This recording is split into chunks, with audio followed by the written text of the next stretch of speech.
Hello?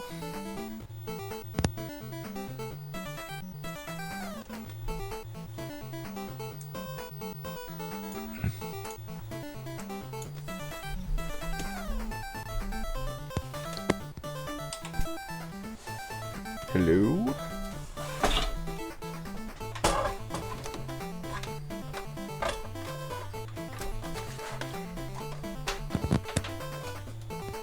Oh, darn it, I just pulled the plug on my monitor.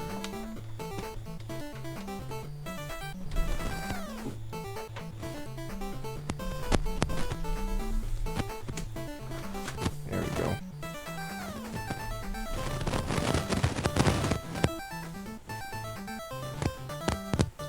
Favorite NES game? I don't know. I like running through Gauntlet, that's fun. That's always enjoyable. Okay, yeah, I guess you guys can't hear me. Hey, what's up? Oh, hey, yes, you can. Yeah. Good, I wasn't sure if my mic settings are messed up again, but... Good, good, good.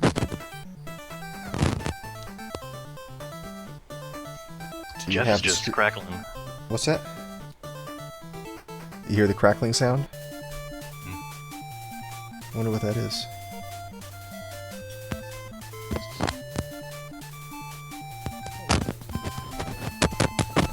Oh, that's you. I thought that was me making that noise.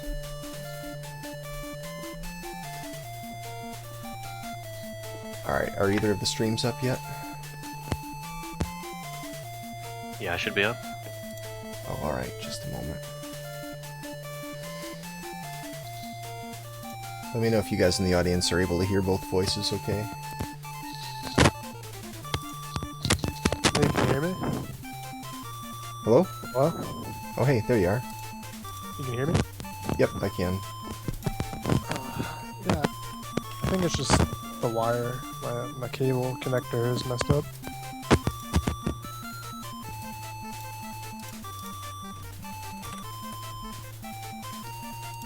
Wait, can you still hear me? Yes, I do. Yep. Okay, good, great. But I might cut out if I accidentally kick my wire. Oh, that's a possibility. Yeah, well, we can Just just don't move. have you mute if there's too much crackling. If it gets too distracting. Yep. There we go. Wow. Got both the streams up, that's good. Did you guys both download the newest version of the script? Yeah. Thank you. Yes, sir. Good, good. Alright, well, I think we can go right into the first mystery game. Let me just double check which one it is. Okay, yeah.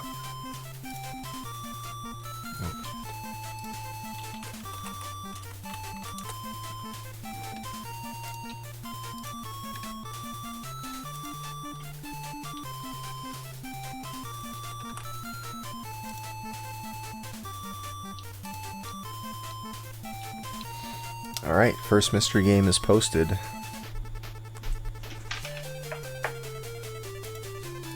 You'll be happy to know that it's Darkman. Will I be happy? Well, at least until you start playing it. No, actually, it's a pretty interesting game for a speedrun. I don't know, I would find it kind of frustrating as a casual playthrough, but it gets a lot better once you've got some strats.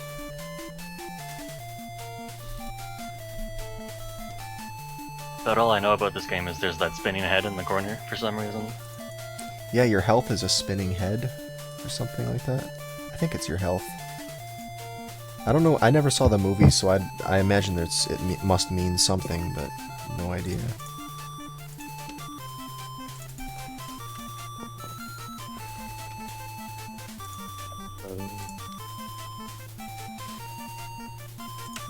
Alright, I'm starting the practice timer.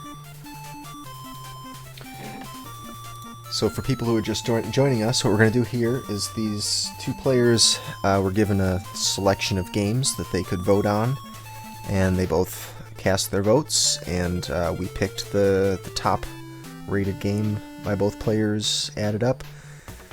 and they're given a short goal of this game to complete, just a couple of stages.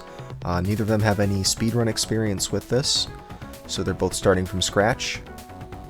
And they're going to have to learn a couple levels of this game within the hour that we give them, and then they're going to compete to try to get the best run of it. We'll give them half an hour to try to get a speed run of it done, and whoever gets the best time at the end of that half hour is the winner of that match. And we'll repeat that process with a new game. We'll give them another game. They'll go through some time to learn the game, do some runs, and compete for the best time, and then we'll give them a third game, and that'll be best 2 out of 3 is the winner tonight. We're about halfway through the SGL playoff tournament. These two right here, Jeffsledge and Jorf, are in the winner's bracket, so you're watching a winner's bracket match right here. 2 winners. One of them's getting bumped down to the loser's bracket by the end of the day. Darkman may have something to do with it.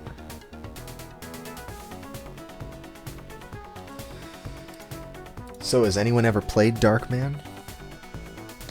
Anybody in the chat here? The Twitch names for these runners. I'll get that in just a moment. We'll get you Twitch links so that you can follow them. That's a good idea. First, let me get the channel info updated. Got to make sure to change the now playing to Darkman so we get that lucrative Darkman fan crowd in here. Oh, yeah. Cat, I don't know where you think you're gonna stand. Get out of here.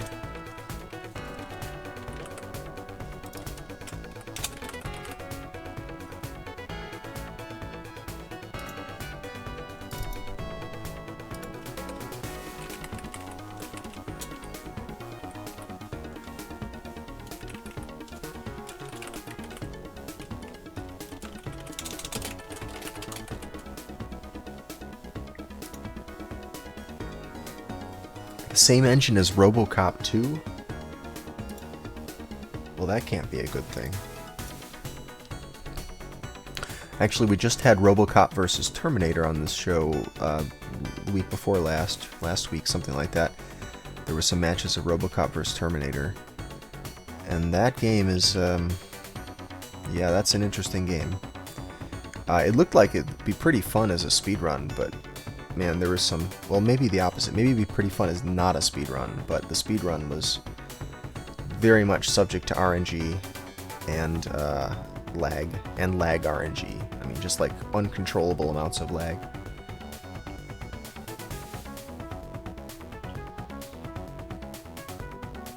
A good clean match, no jorfing around. You're right. You're right, Mongo. Did you start the timer yet? What's that? Yeah, you can start practicing. Alright.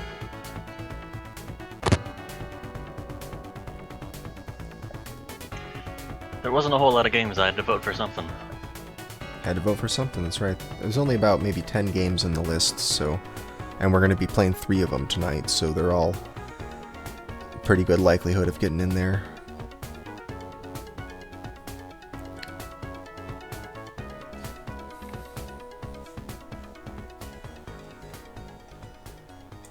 I can move this someplace better.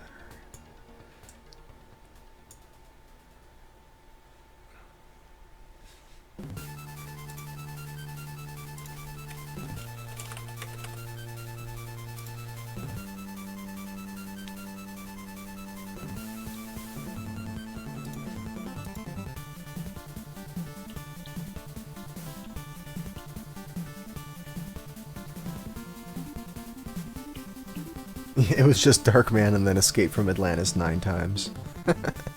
Exactly.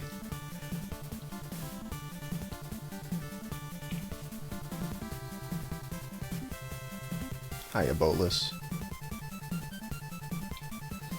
Boatless is responsible for testing these games, some of them, and also for making some of these goals. I think this was a game that was suggested, but I used a different level than the one that was suggested. So I'm partially responsible for this goal that you're going to be playing here.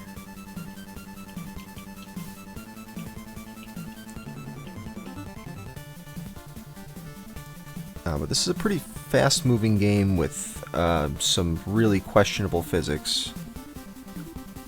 I'll say.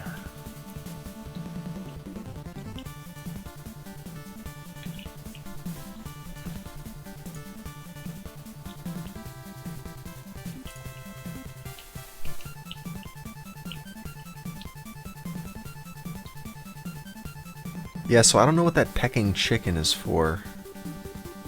I forget. I think the rotating mask is your health or something. Or I guess the hearts next to it are your health. The rotating mask is just there for flavor.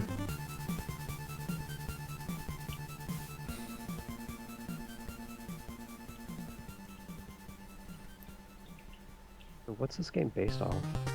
There's a movie, Darkman, which I don't know if that's based on a comic, but I wouldn't be surprised if it was. Alright, I've never seen this movie, so it's time to look it up. The movie was made in 1990. It's a superhero action film by Sam Raimi. Oh, it's based on a short story that Raimi wrote. I see.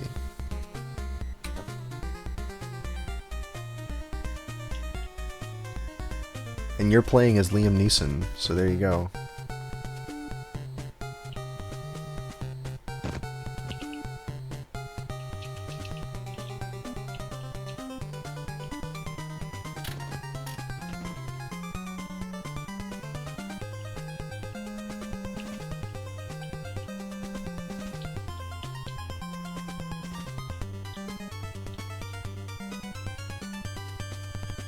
I don't know what's going on. Like on the ground, you move at light speed, but you're on logs and stuff, you move a little slower.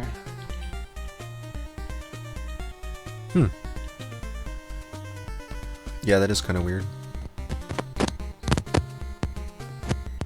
We had this game on before. What's that? We had this game on before. I think Nope. recognize it. I don't think so.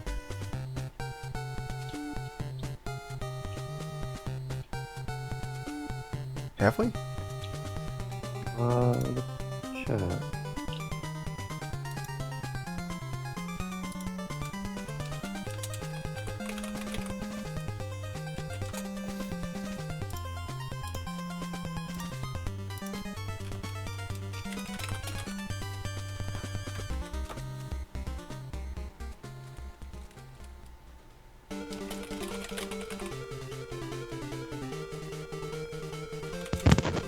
Each time player one appears on the level.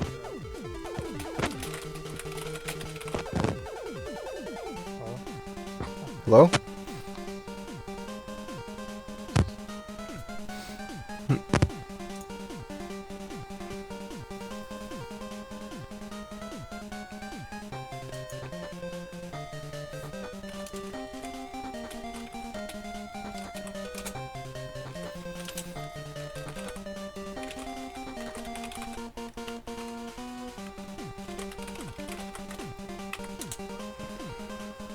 We haven't had it on SGL, and it wasn't on TSSB, so I wonder what I recognize it from. Yeah, I'm not I've sure. seen the movie. What, you've seen the movie? It must have been it. Could be.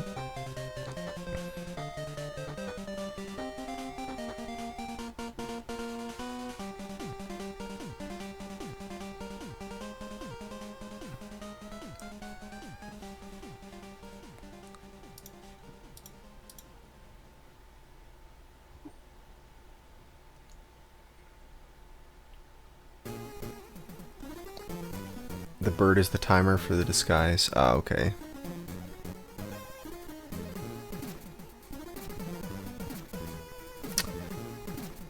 Okay, yeah, Pazzi, to clarify the rules, they can look at resources. They are allowed to look up speedruns, FAQs, videos, whatever they want. The only thing they can't do is work with another person. Although they're welcome to ask questions in the call. Anything that they do, any information that they get that is also available to the other player. So if they want to ask, if someone in the chat wants to make suggestions, that's fine as long as they do it in a place where both players can benefit from it.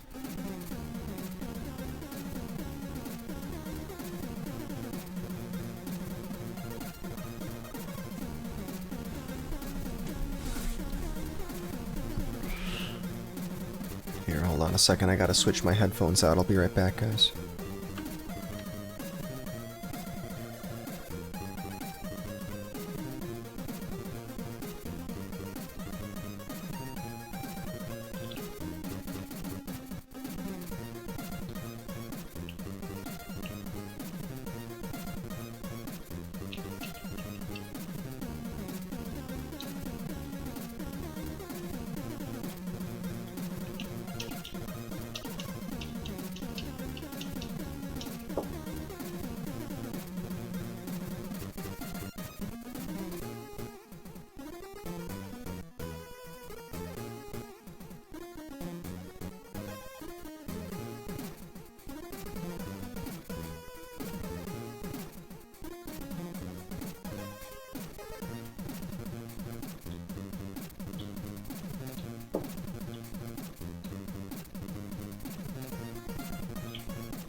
Hey, I'm back. Did I miss anything important? Nope. Hope not.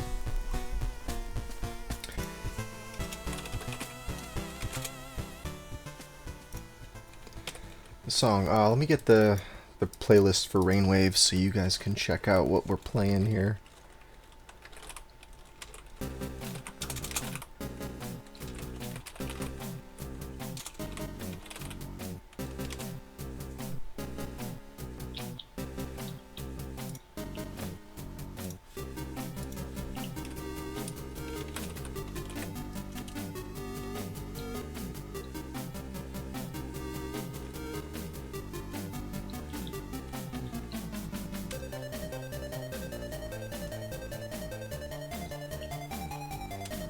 Yeah, so that's what's currently on, but if you want something that was on a moment ago, if you click that link, it should have the list of recently played tunes.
Alright, so the levels they're doing in this are levels 5, 6, and 7.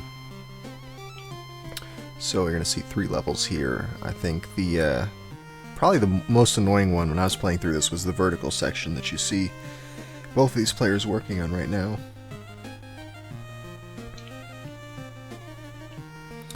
One of the things that kind of sucks about this as a speed game is there's these levels, we're not going to deal with any of them, but there are some levels thrown in there that are basically auto-scrollers. There's these sections that are just picture-taking sections, and it's like a first-person rail shooter kind of thing, where you, instead of having a gun, you have a camera, and you need to snap pictures of certain things. I forget, I think it's like a certain kind of enemy. It's something you're supposed to snap pictures of.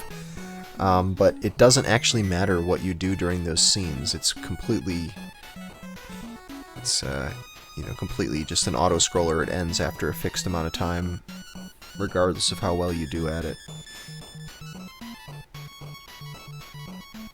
So that sort of limits the set of contiguous levels we can do if we want to do, you know, some number of levels in a row. We gotta kind of work around those auto-scroller sections. This game also has a few sections that are just like riding moving platforms, and it's just a puzzle to try to, you know, figure out which switches to hit to make the platforms go along the right tracks to get you to the end. So, probably pretty interesting if it's your first time playing through, but for a speedrun, not all that cool.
Alright, so the plot of this game, and I guess the plot of the movie, is that you're this scientist who's working on developing skin replacement, some sort of synthetic skin replacement, and you end up getting attacked by a gang and like burned with acid and left in the lab when it explodes. And so let's see, so now you're have to wear like bandages to cover your face, and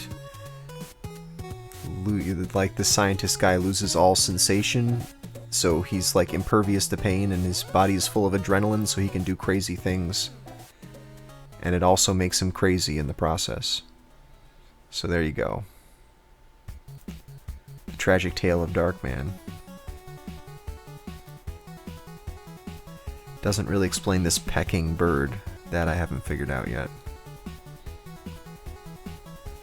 Bird just wants to drink. Bird just wants a drink, exactly.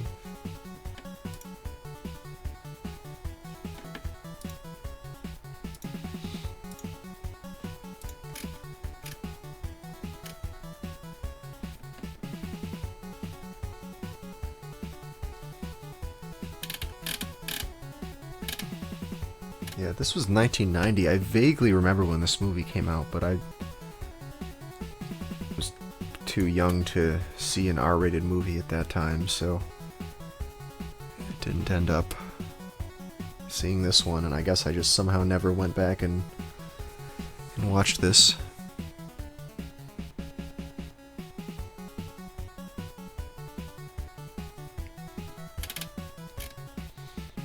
Apparently it's got 2 sequels, though. No games other than this, though. I think this is the only Darkman game.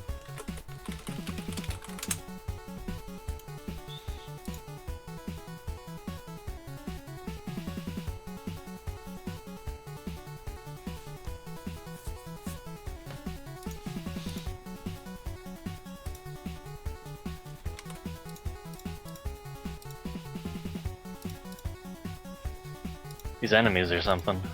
Can't say I'm a fan of the combat. Yeah, I didn't find that little club weapon very easy to use. And the knockback is a little bit frustrating.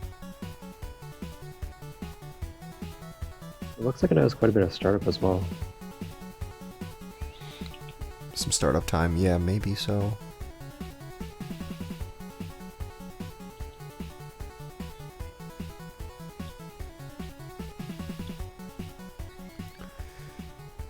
The speedrun for this, the run that at least was the fastest time that I could find, looks like it's got some room for improvement. So maybe someone will like this game enough to want to work on it. I'm not holding my breath, but it's possible.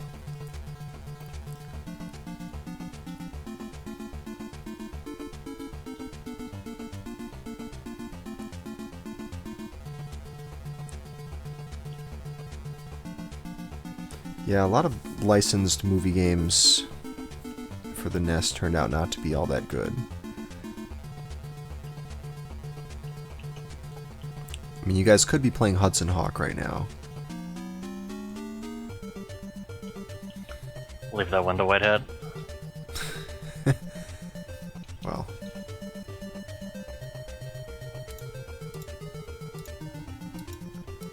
I shouldn't knock Hudson Hawk, though. It may show up on SGL at some point.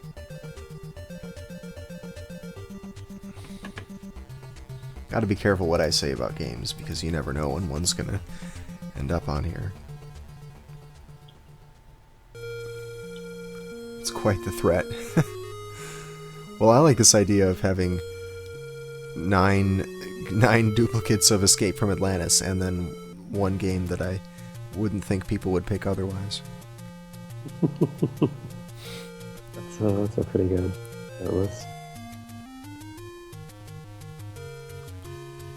I don't know what's going on at the end of this level either. You just like beat yourself up. Yeah, I'm not really sure how that fits into the plot of this whole movie, or maybe they just decided that it's a NES game, so you have to have a doppelganger boss. Seems reasonable.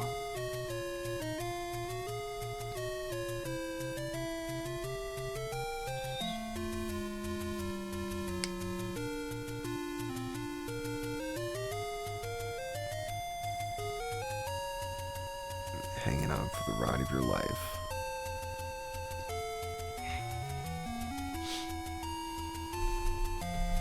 Squeeze out some Atlantis goals? Yeah, we sure could.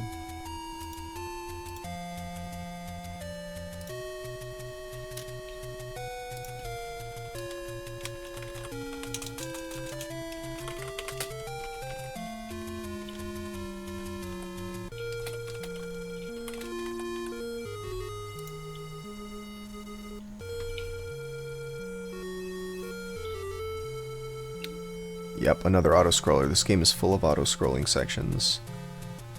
It's interesting, there's a lot of different modes of gameplay in this. There's quite a lot of variety to the gameplay, but most of it not very speedrun worthy.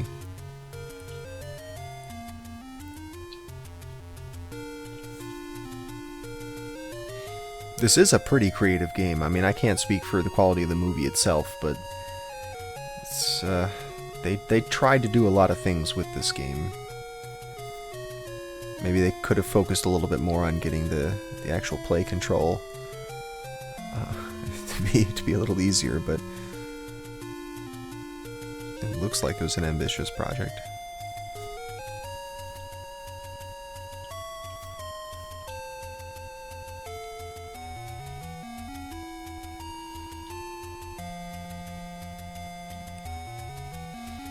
At some point, if you guys finish a run, can you just do a test upload real quick so I can make sure that it works?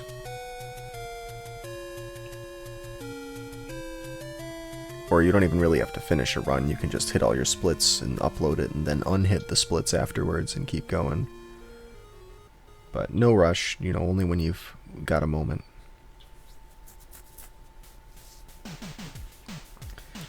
Remind you to never vote for this game. Well, I think we've pretty much used up all the material that we can from this.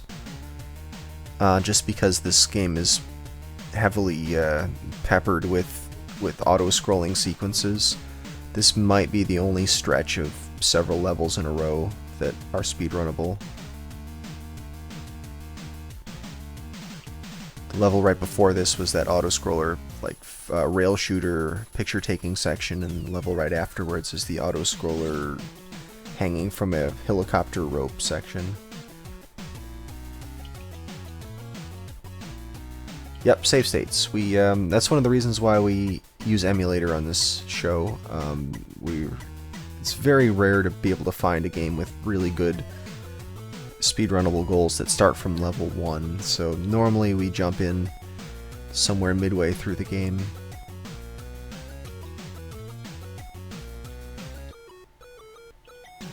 Hey, Zanuck. The public demands more Darkman, if only.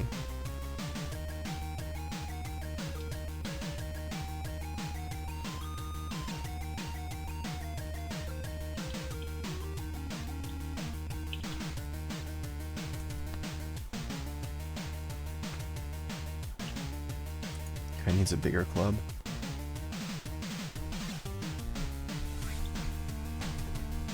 Mega Man 5 runners? Interested in trying this out? I don't know that I'd want to be the one to recommend it to somebody else. I think it works as an SGL game, but I don't know that it's a game that anyone's going to want to speedrun.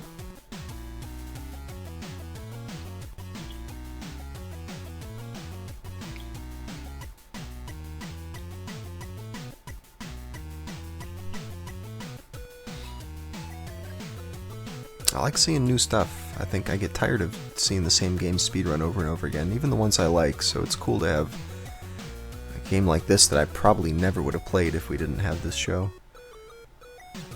Yeah, I agree. A lot of really interesting games that we've had on this show that you wouldn't necessarily consider a good speedrun. They make a good game for a couple levels. Yeah, that's the thing. We're only dealing with a couple levels at a time, so... And it's a context where we can reset as much as you want and start at the beginning of this short goal, so it's... Yeah, a bunch of games become pretty decent for SGL that wouldn't be all that great to speedrun. Everyone should be running Spartan X2. You know, I've heard a lot about that game now, but I haven't played it. Maybe that's something we can bring in for SGL Season 2, bring some Spartan X2. I'm always looking for suggestions for NES, SNES, or Game Boy games that we can use on here. And coming up in Season 2, we're going to start pulling Genesis and Master System games into the mix. Possibly Game Boy Advance as well, so really expanding the platforms that we use. Everyone seems the most comfortable with NES games, though. Whenever I give people the option of different consoles, NES comes up most of the time. I don't think I've played anything but NES games on this show. Yeah, it's by far the most commonly picked. I mean, most of the choices we give are NES, because first of all, it's usually me making the goals up, so I'm the one who knows pretty much just NES games and, you know, and some Super Nintendo games. So the distribution reflects my knowledge of games, but hopefully as more people contribute things, we'll get a broader variety. But also, I just think people feel a bit safer learning NES games than other things, because Super Nintendo is generally more complex games because you have more buttons to work with. And because at that area in game making, people really wanted to start doing things to distinguish themselves from all the other games that had been made. They didn't care quite so much about that in the NES era. So you have a lot of really straightforward platformers, which is like perfect for this show.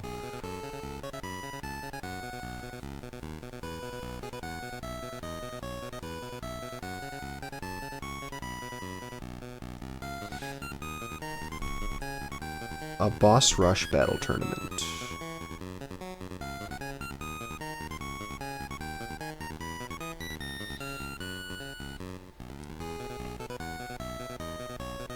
That's a clever idea.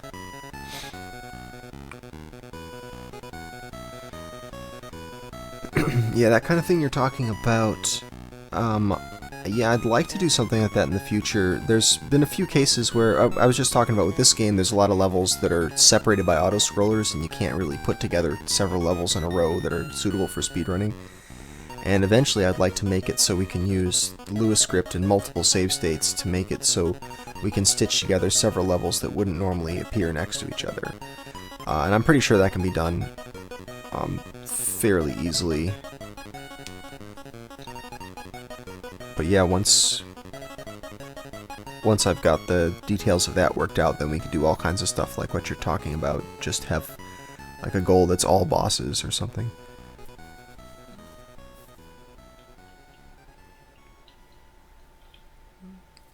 GBA games currently not, but for next season I'd like to make that happen. My biggest priority for next season is Genesis and probably Master System.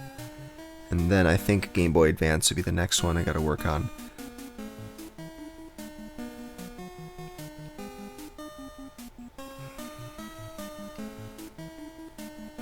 Hack the ROM to change the level order. That's tricky. I mean, that's a lot of work, hacking ROMs. It's harder than it sounds, even if you kind of know what you're doing. There's a lot of weird things that'll happen when you change ROMs around. We did have one person made, we were experimenting with doing musicless versions of the games, because I wanted to try putting everyone's game audio through, all the players' game audio through, but that would be a problem if we had, you know, 2 to 4 copies of the music playing at once. That would start to get pretty chaotic. But if you could isolate out just sound effects without the music, then, you know, it'd be a bit easier to do. The problem is the game started to behave kind of weird once the ROM was modified.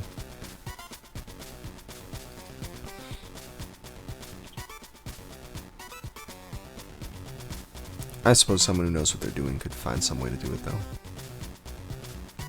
Just like redo the level order.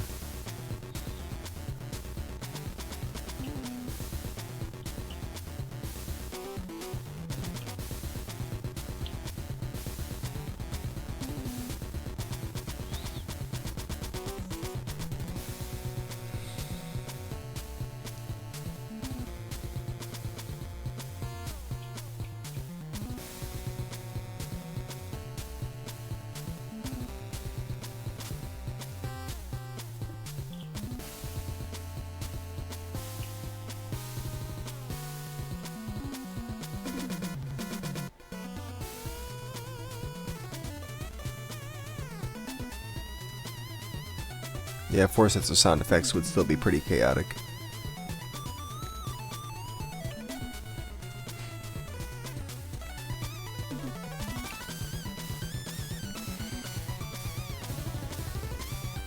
Yeah, I might eventually try just putting one player's sounds through, one player's game audio through.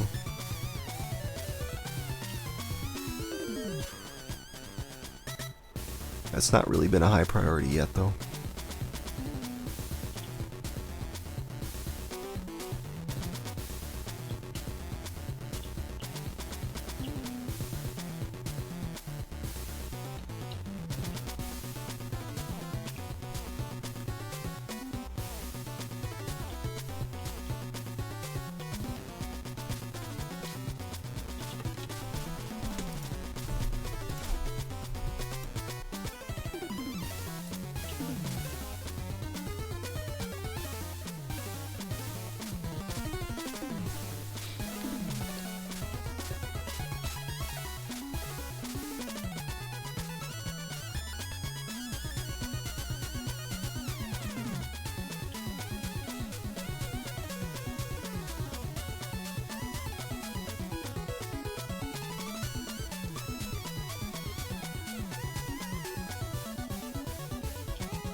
Well, we got a little over 20 minutes left on the clock. You guys starting to feel a bit more comfortable with this game? Eh. Honestly, I think the last 20 minutes of practice are the ones where is the one that where people really start to change their mind about things. Usually the first 20 minutes is just panic. It's where it seems like it's going to be impossible to learn the goal within the time allowed. And then 20 more minutes go by and it starts to change.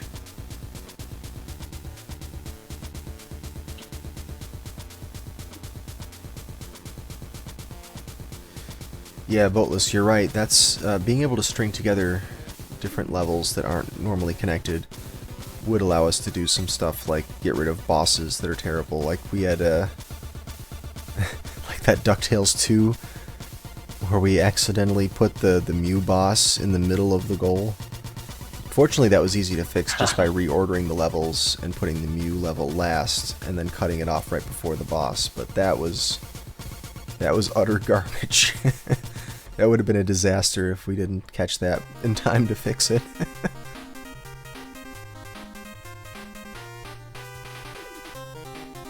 But yeah, stuff like that. In cases where you can't just reorder the levels using within-game features, it would be nice to be able to stitch together different levels using the script. Cool, yeah, thanks for uploading that run. I'll just make sure that it went through okay.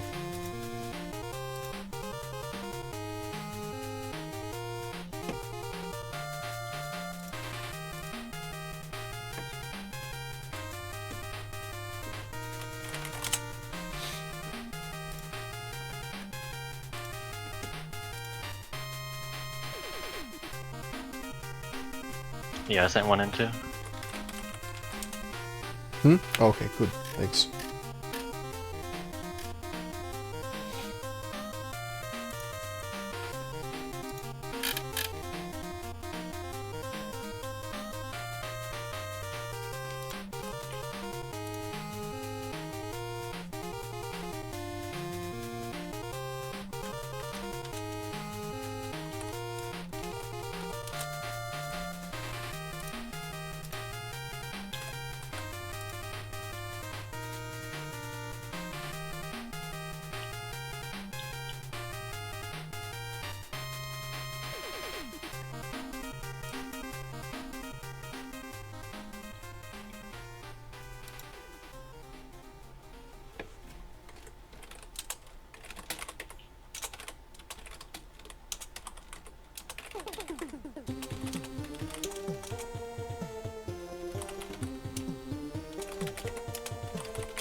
Jorf, yours was really short run, right?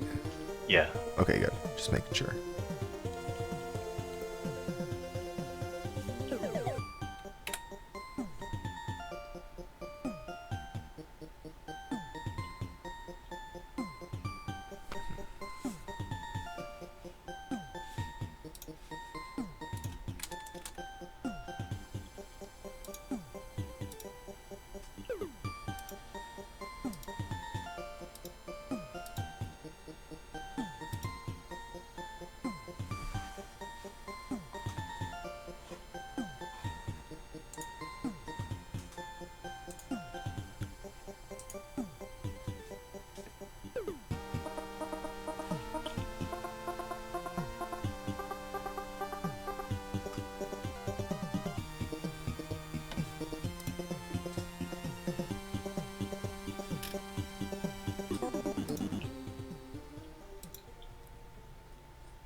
Okay, yeah, sorry I haven't been reading the chat for a few. Let's see.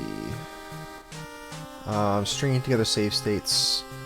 Oh, the idea is just that if you wanted to, say, make a SGL goal where it's like do levels 1, 10, and 15 or something like that without the ones in between, then you would code up something where you start out, loading the save state for level 1, and then once they've reached the end, you have the script detect that they've beat the level, and then it loads the save state for the next thing that you want, and then when that level's beaten, it'll load the save state for the final level.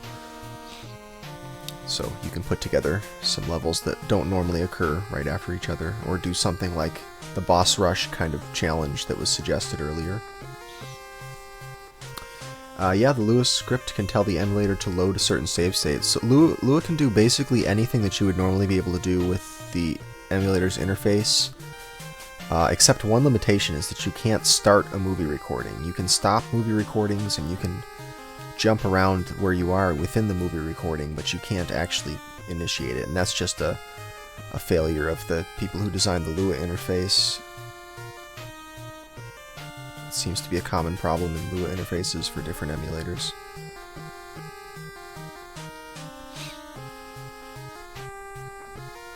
Look at the scripts. It's not posted publicly anywhere, but if you'd like to take a look at it, it's not like, something that has to remain a secret or anything, so just send me a message.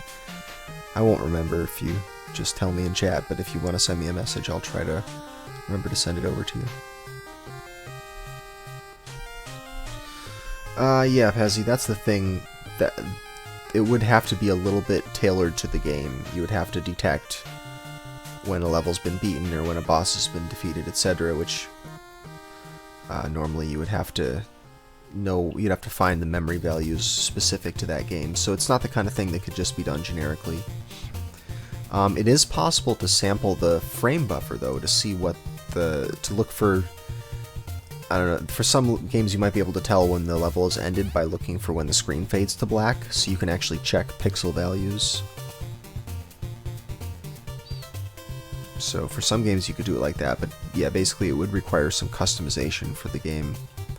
I imagine though after you've done it for enough games, there's probably a pretty limited set of different things that you would look for.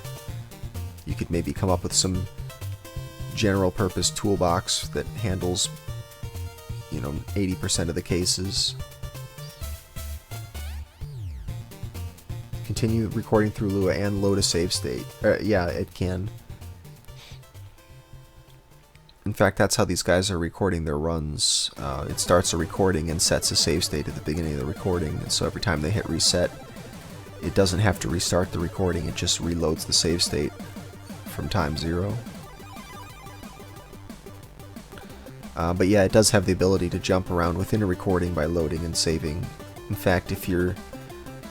Some people have written task bots that will do, you know, different searching techniques. It'll, you know, make a recording of what it's doing, and it'll try out different possibilities. And it handles all the branching with save states. So it should all be possible.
An auto splitter.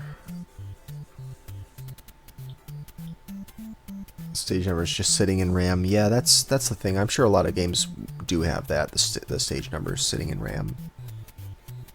It's just a matter of knowing where to look or knowing how to search for it. What's up, Andy?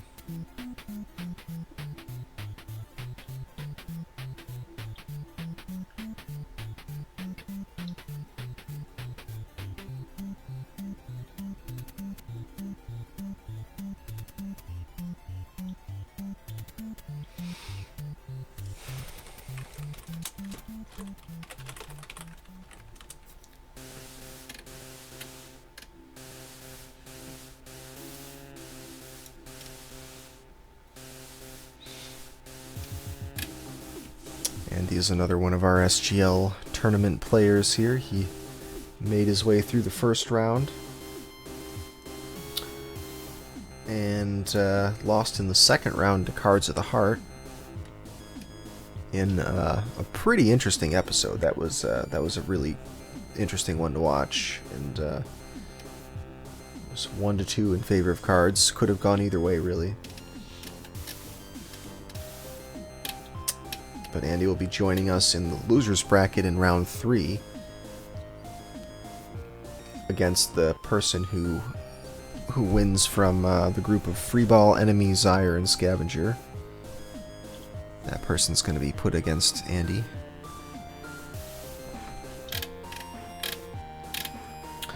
We actually have several matches on the books for this round. We're almost finished with round 2. Well, we're about halfway finished with round 2. We're going to have 2 more episodes on Saturday. It's going to be an SGL doubleheader. It'll be all day from noon till 10 or 11 p.m. probably. It's going to be SGL all day. We got Empty Eye, Toad... Nope. We got Empty Eye, Raziel, and the Hag Spam, and Nighty playing. And we've got... You see Author Blues, Pac-Man, Seawolf, and Ood Sigma playing on Saturday. So 8 people are going to have their fates decided that day. It's a lot of fate. It's a lot of fate, yeah.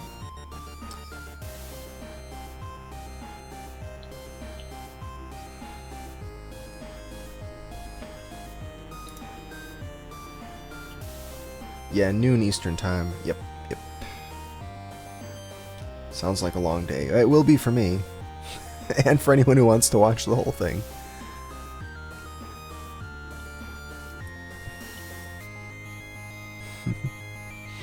Got about 5 minutes left on the practice clock.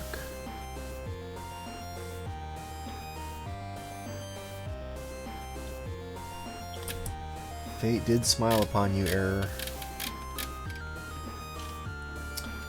Error just recently faced off against Zenik Reverie and beat him out 2-1, keeping himself in the winner's bracket, and he's now going to be facing Cards of the Heart in the quarterfinals, which will be happening in probably a week or so, in a week or two.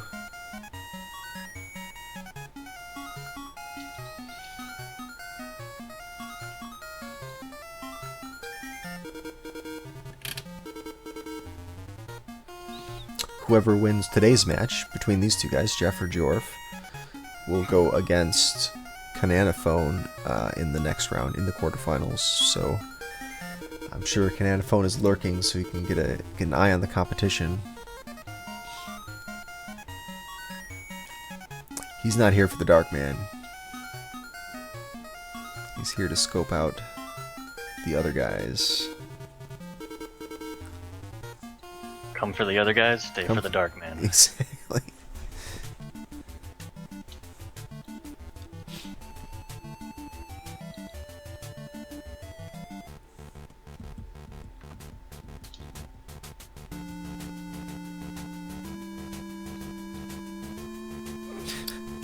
And he's looking to fight some people. Watch out.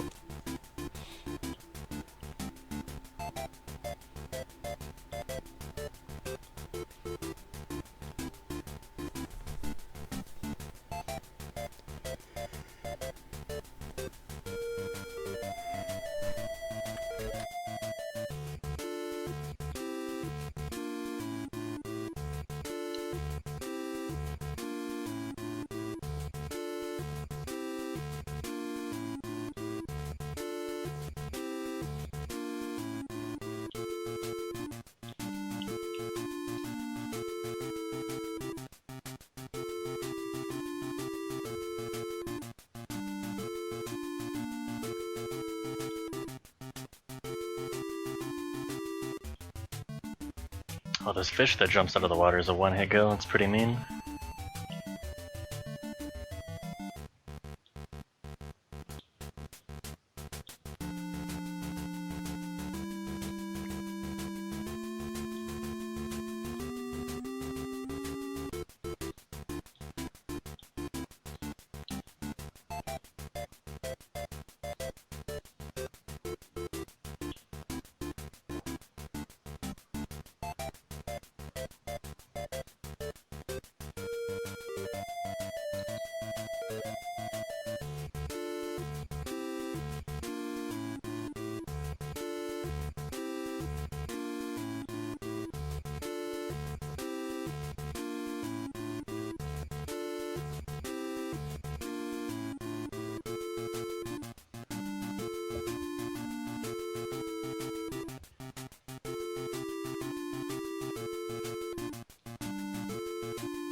Generic scientist. It does sound pretty boring.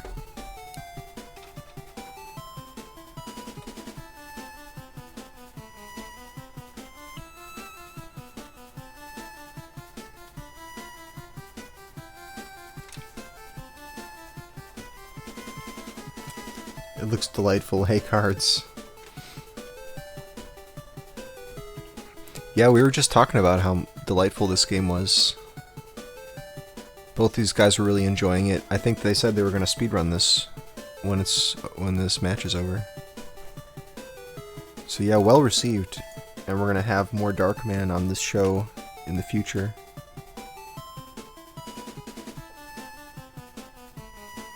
Yep. Yeah. Really just couldn't rave enough about it.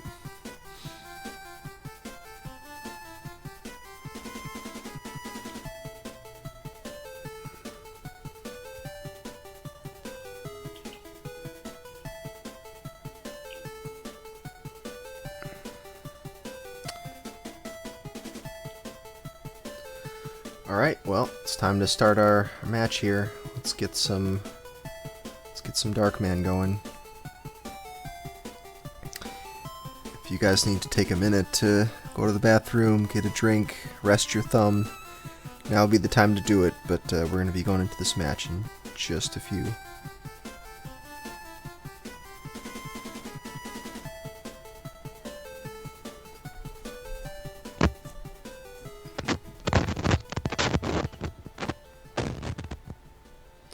Gonna keep grinding away at Rhino Rumble. Sounds good.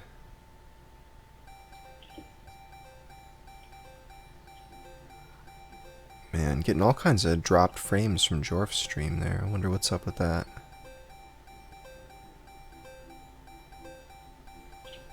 I'm on a pretty dodgy wireless connection.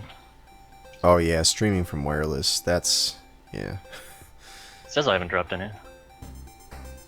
Says you haven't dropped any? Well.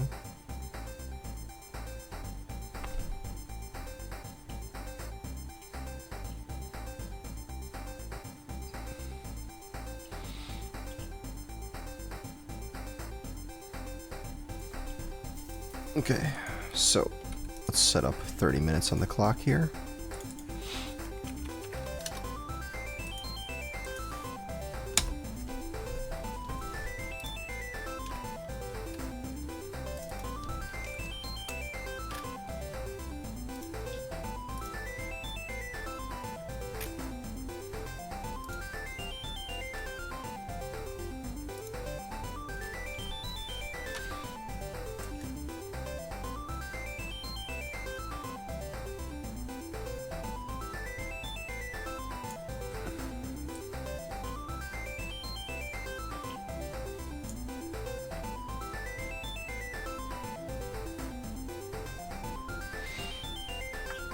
Yeah, it's still dropping.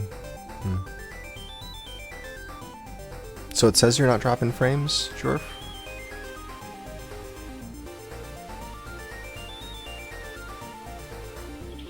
Oh, What's that? now I'm dropping. Okay, alright, so yeah, it is. I was wondering if we needed to switch hitbox streams, but if it's your connection, then that won't change anything.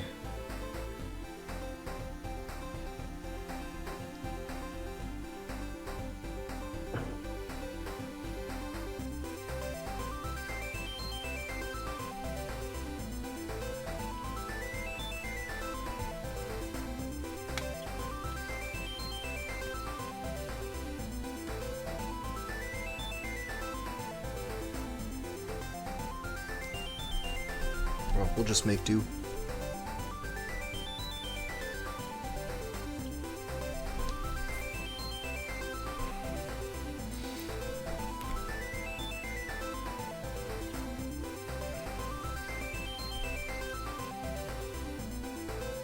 There, he's back. Good.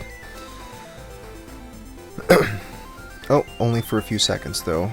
This is gonna be a problem. Maybe, I mean, you could stream to Twitch, except that's gonna be a bit of delay, but it may it may be more stable. Like, it may be better for this connection if you streamed on Twitch. I don't know if you want to stream this kind of thing on your own channel or if you'd rather not.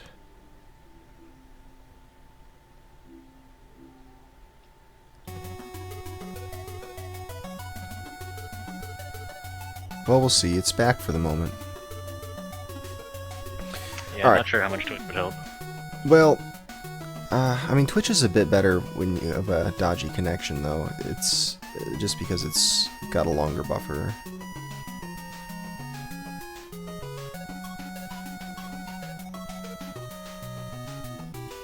Do you want to try it, or should we just stick with this?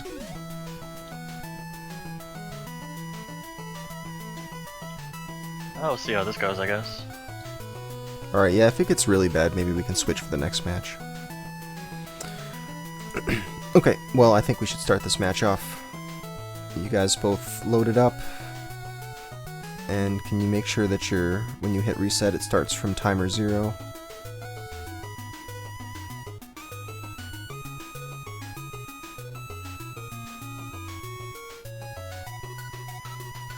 Looks like it does. Okay, cool. Well then, I'm gonna give you guys the countdown. In 3, 2, 1, go.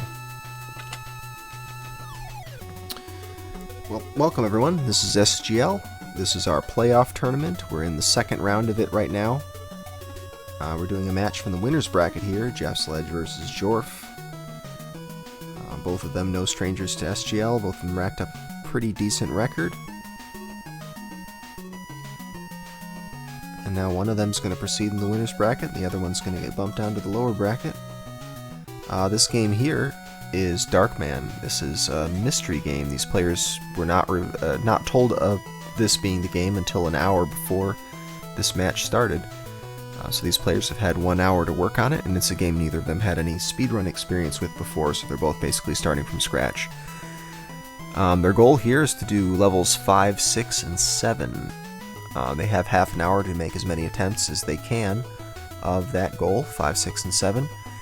And each time they finish a run, they will upload that run to our server, and our official timing referee, Arcano, is going to play that run back, get the exact timing down to the frame, and that official time will appear in this box up here at the top of the screen, here. And at the end of 30 minutes, whoever's got the best time is the winner of this match. And we're going to do 3 matches like that tonight, of 3 different games. These players are going to have an hour of practice for each of those 3 games. And whoever gets best 2 out of 3 is today's winner.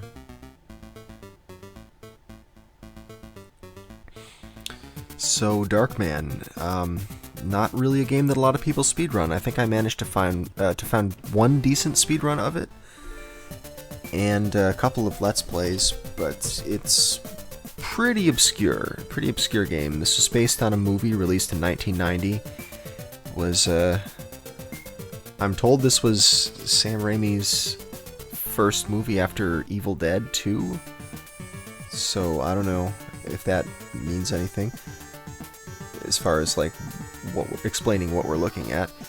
But I know this was based on a short story, and they made this into a movie because it was difficult to get the rights to more existing to actual existing superheroes like the Shadow, etc. But it's basically one of these tragic hero kind of stories where you're this mad scientist, well, a scientist driven mad and getting your skin burned off. I mean, a whole bunch of stuff happens to this guy. None of which will be explained by what you see in this game today. Looks like we got a run come in from Jeff here. He's got a 121.6 on the manual splits. So there's the first run of this match. Arcano's going to work on getting us the exact timing for that, but it looks like it's a pretty good initial time. I think my runs through this when I was testing the goal out were nowhere near that good, so that's pretty decent, but I bet there's room for improvement still.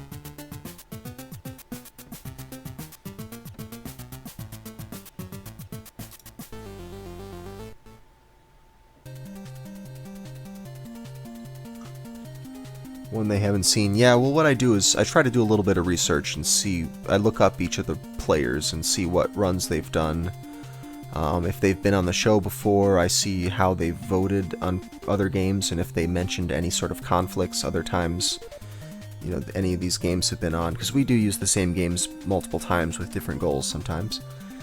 So I try my best to vet this stuff ahead of time and make sure there aren't any conflicts, but often things will get through because we have a lot of games and a lot of players.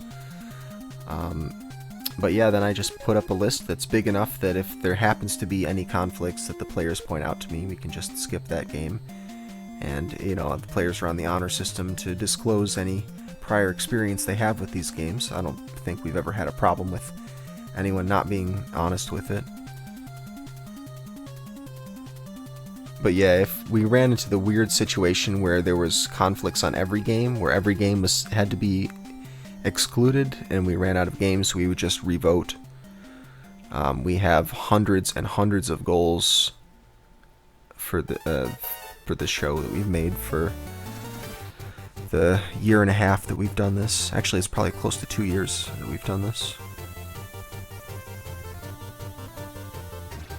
So there's no lack of SGL goals to use. Anyway, so Jorf managed to get a run in. 122.8 is what it says in the manual splits. We'll see the exact timing as soon as Ark is finished with it. And in a moment, when one or both of those runs gets timed, we'll be able to show you a comparison video.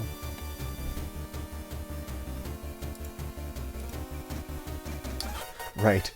If there's a conflict, I'll pull out the special goals, the ones that I save for people that I really like.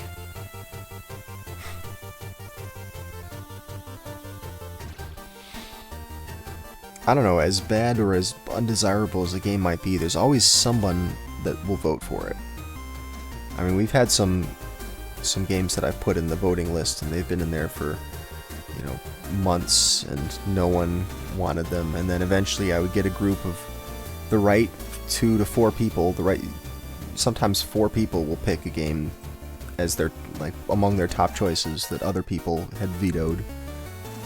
So you never know. It's not like a clear ranking system in terms of how good a game is.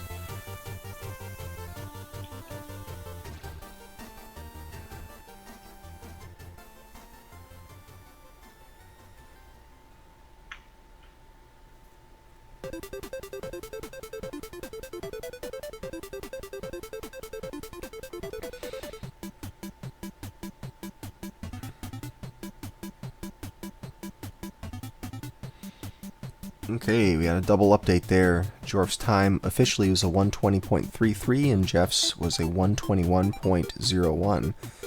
So although it looked like Jorf had the slower time, he must have just split later. So Jorf is actually the first place time right now by half a second. A little over half a second, 2/3 of a second. I'll get some comparison videos up for you in a moment so you guys can see side by side how these two guys are comparing to the current first place time.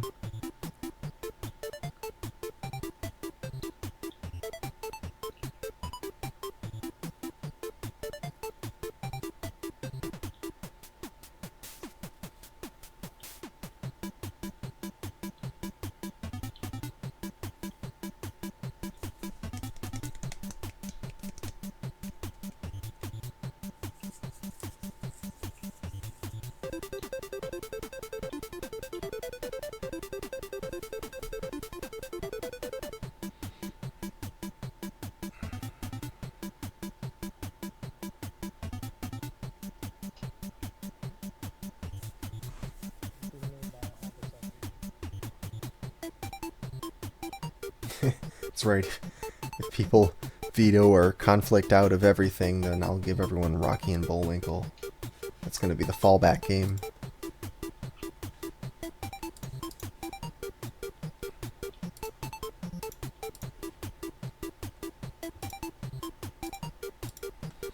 Alright, we got some side-by-side comparison videos up here.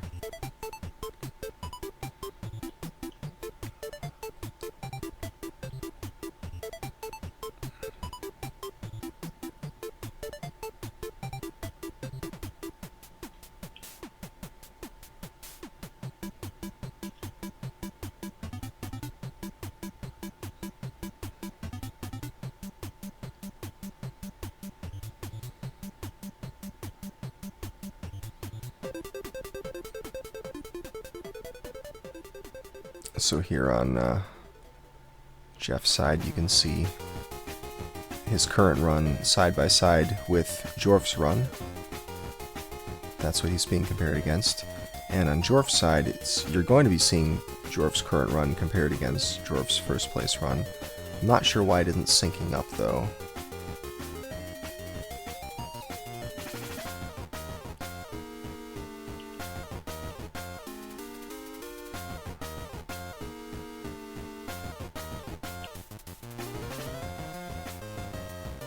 Yeah, it's not syncing up for some reason. Maybe the cropping's not right. I'll see if I can fix that. Yeah, I remember it didn't work last time either for some reason. Oh, that's right, it didn't. That's right. Yeah, let me see. See if I'm just not cropping it in the right spot.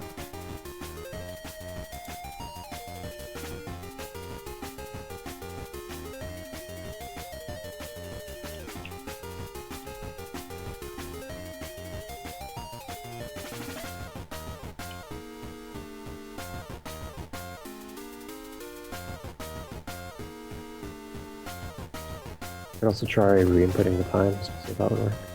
Cropping doesn't work. I don't think you need to re-input the times. That wouldn't affect it. It's not even detecting the reset. I can see on my console display here, it doesn't say reset when he resets.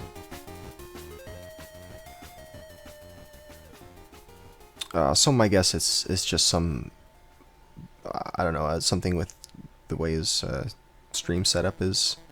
Either it's distorting the colors just enough that it doesn't detect the fiducial, or it's maybe some blurring or something like that at the edges. That's, I don't know.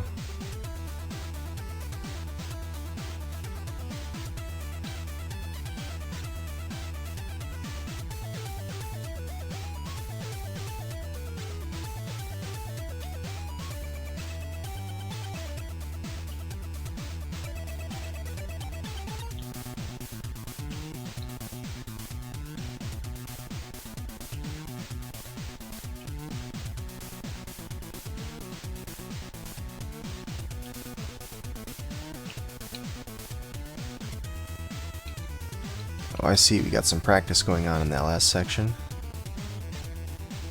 Yeah, the players are allowed to practice during the 30 minutes. It's their time to use as they see fit. We've had cases where players just decided they weren't even going to start doing runs until the practice period, or until the match period was almost over. Other times, players will notice something new as they do their runs, and they would rather take some time to develop it before they do any more. Sometimes players realize that their strats are not going to be sufficient to beat the other person, so they need to go and readjust. And sometimes this little tricky spot ruins enough runs that players think it's worth taking some practice time to deal with it.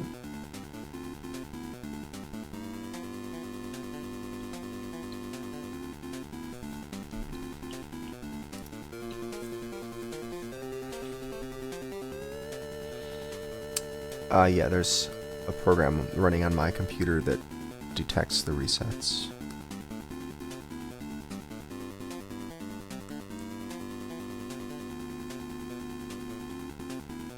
Where's the Darkman soundtrack? Thank you, I completely forgot.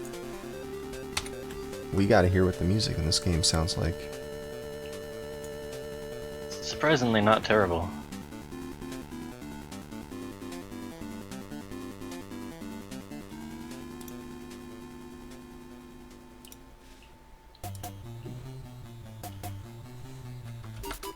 Yeah, I seem to remember it being kind of brooding, not bad. Is that even a word? There we go. Darkman soundtrack.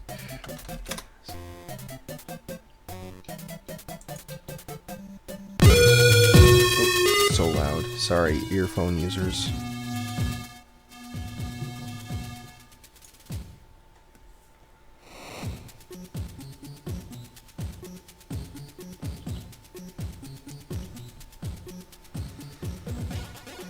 Timer says practice still. Thank you. to edit that in post.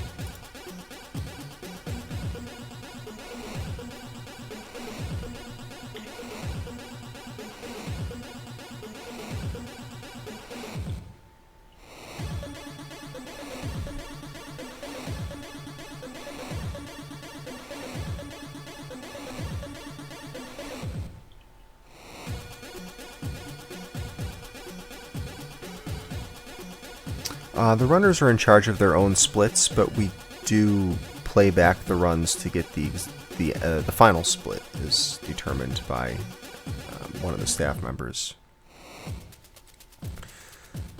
So the splits that you see up on each of these runners' screens, that's their manual splits, and that's for their benefit and for the benefit of the viewers, but that's not the official time.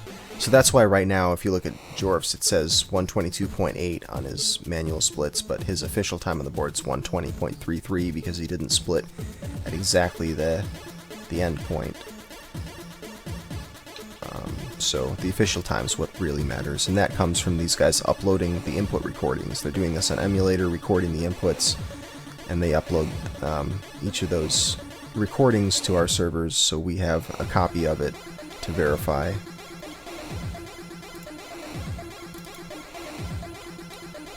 The official time comes from our buddy Arcano, who's lurking here in the call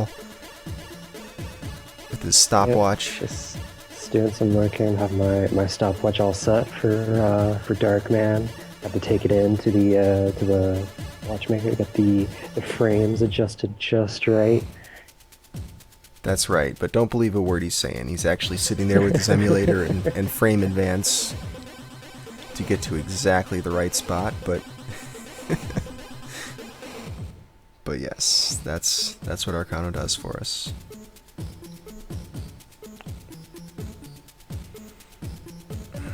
So yeah, I can't get the video sync to work for Jorf's screen, so sorry you guys don't get any comparison videos for Jorf this time around.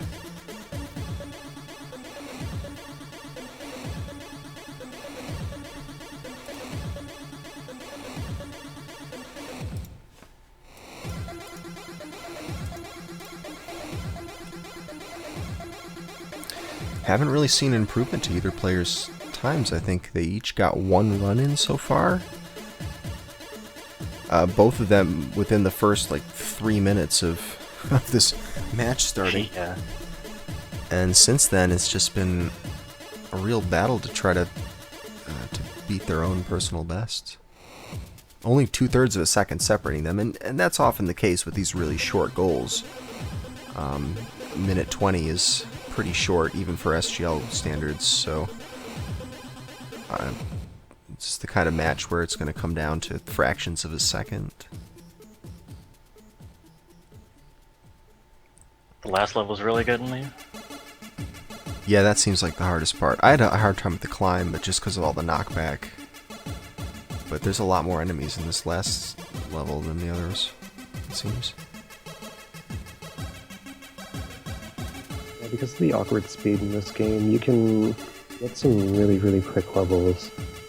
But because the controls are really interesting to work with, Yeah. I guess is the best way to put it. It's kind of hard to achieve those times, especially consistently, in such a short period of practice.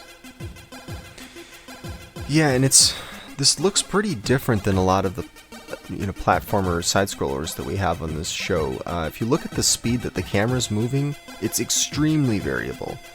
I mean, often we see really close matches when you have a game that's mostly just hold right and then jump at the appropriate places. You know, the kind of thing where you can just take length of the level divided by speed that your character moves and you get the optimal speedrun time. This is very much not that. You see all kinds of different camera speeds going on. So yeah, that's a sign that there's some real optimization that can be done with it. Once you can get past these excellent controls.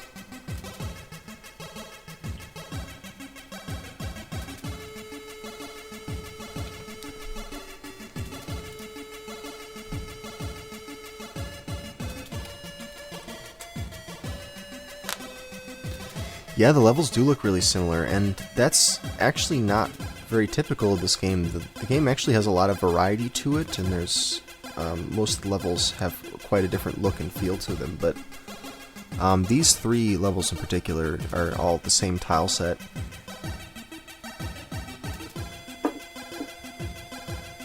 There we go, Jorf gets a run in. Looks like that practice paid off because he shaved several seconds off his PB. Manual splits are showing a 119.3. We'll have to see how much better that was than his previous PB because he did split late on that PB, so we don't know exactly, but it's most likely an improvement.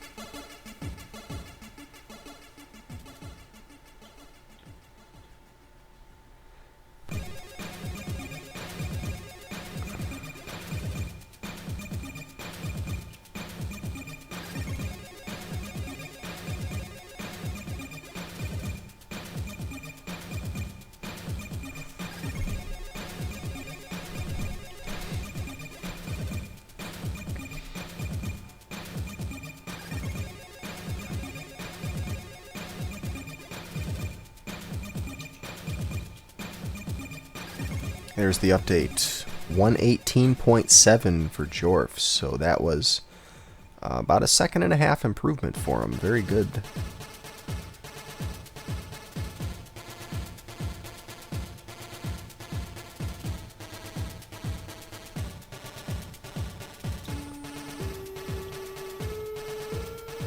The music you're hearing right now, I think, is the music that these players are hearing. I think this is the music for these tree stages. It's pretty good. It's dark and kind of catchy.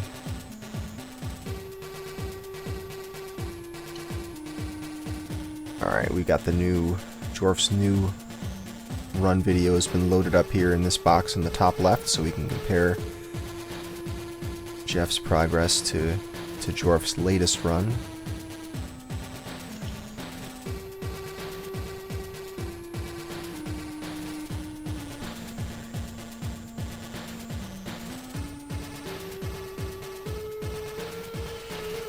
Oh yeah, Lua can do the upload, but we're not actually using Lua for the upload. I wrote a standalone program that handles uploading stuff. So all the Lua does is copy the file to a certain place on the hard drive, and then it just invokes this other executable that uploads the run.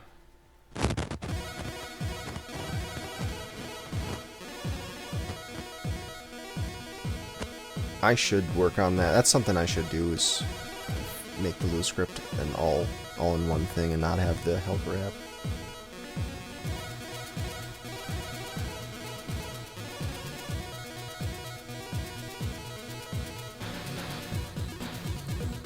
Sure, so what's happening right now is these players had an hour to learn 3 levels of this game, levels 5, 6, and 7 of Darkman. And now they've got 30 minutes to try to do a speed run of those 3 levels, and we're trying to see who can make the better speed run in half an hour's time, having only had that 1 hour of practice. They've adapted pretty well to the game, but it's still proving to be a pretty brutal speed game.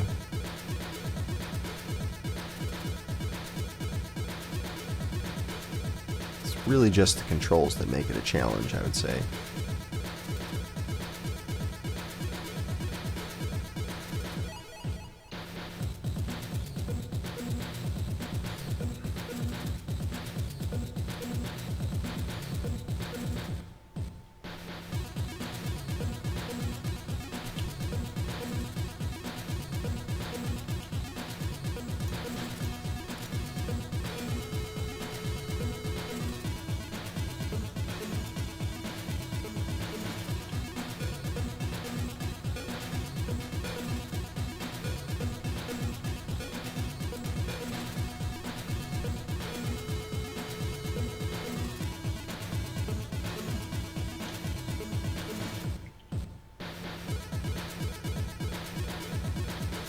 Special Task Edition. What do you mean, like the players have to speed task each other? To like speed tasks against each other. I mean, that's that's legitimate competition. Yeah, is it ocean? Yeah, that makes sense.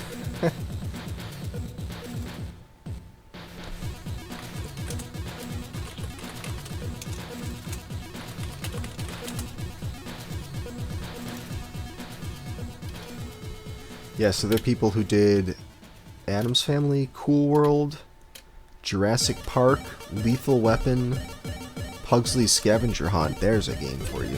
RoboCop 3 and The Untouchables. Wow, they really did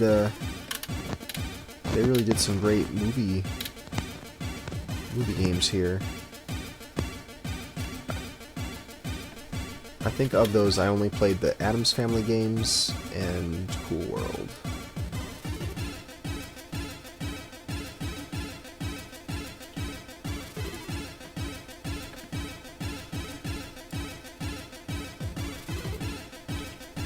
Wow, the early 90s were really a good couple of years for Ocean Software.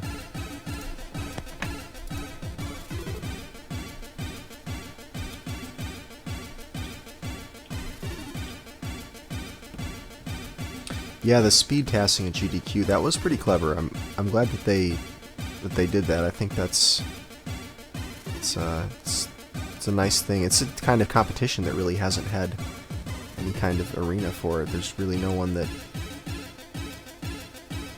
does speed tasking.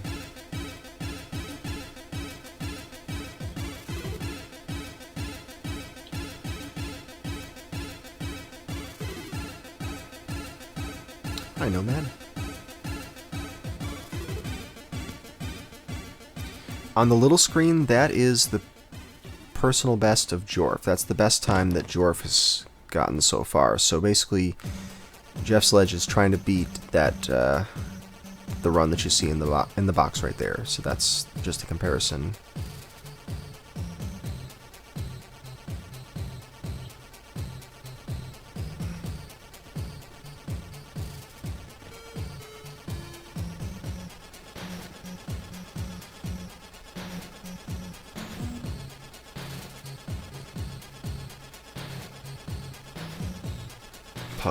Pugsley Scavenger Hunt.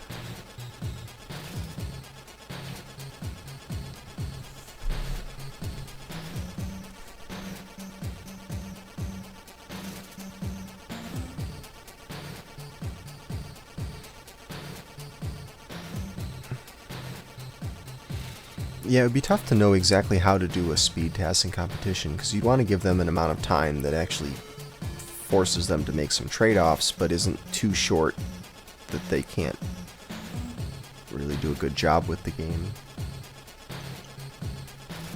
Anyway, 3-minute warning. We got 3 minutes left on the clock here. Currently, we still have Jorf in the lead with 118. His second run is still standing. Jeff's time's 121.01. That's, I think, the first and only run that he's submitted so far. So he's due for a PB pretty soon.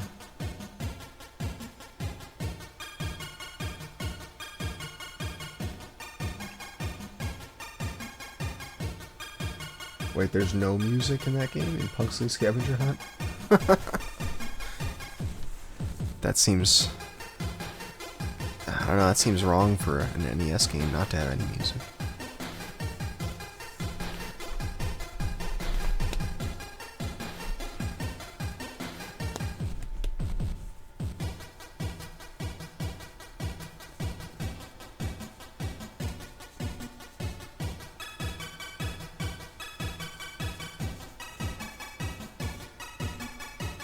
Yeah, it just plays the Addams Family theme at the beginning and end.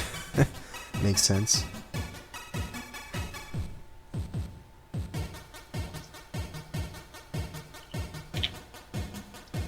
I don't know, can he? I've seen some pretty promising runs, but the mechanics of this, it's really hard to convey just to people who are just watching this and not trying to play it, how strangely this character controls. It's pretty tricky getting the hang of it. So you'll see these guys just like fall right through platforms sometimes, or walk off ledges, and clearly it's not because the players are bad. The game is just very hard to get used to.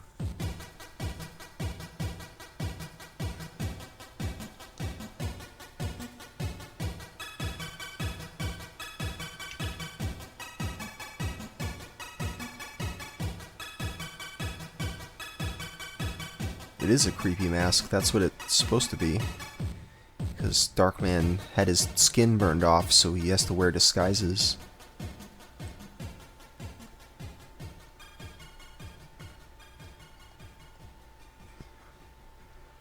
Yeah, Jagger, we don't get a comparison for the for Jorf's side because we're having trouble getting his stream to sync up. But generally we only compare against the next person up in the rankings or against that person's own personal best if they're in if they're number 1 on the board.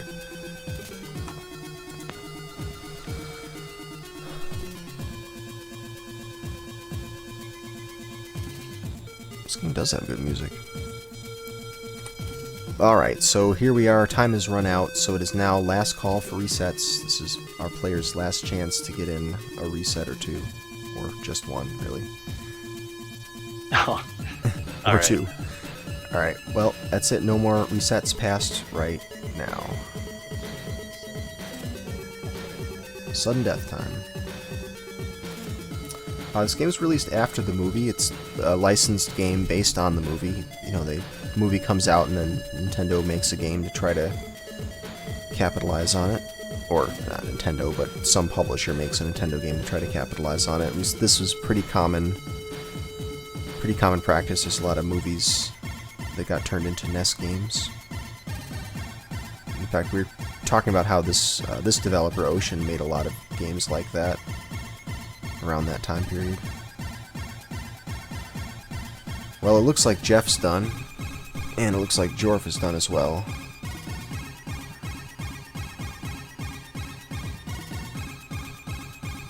So I think that's it. I think we've got our outcome for match 1 here. It looks like Jorf takes this one with a 118.7 versus Jeff's 121.01. So about 2 1/3 seconds between these two players.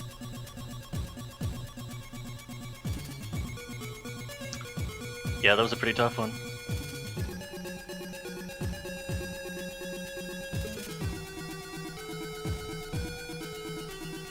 Yeah, it sure is. When I first played through this goal, I couldn't even complete it.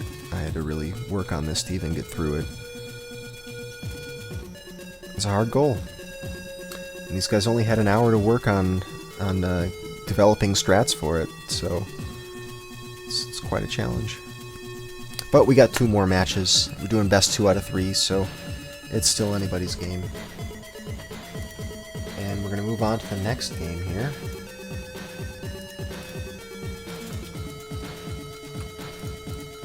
Where's the voting?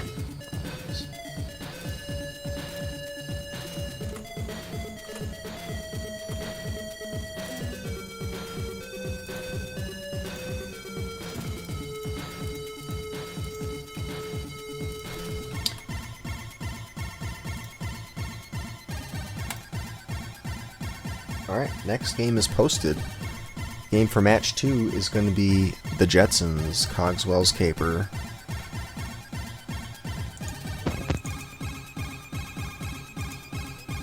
All the greatest hits from the NES here tonight.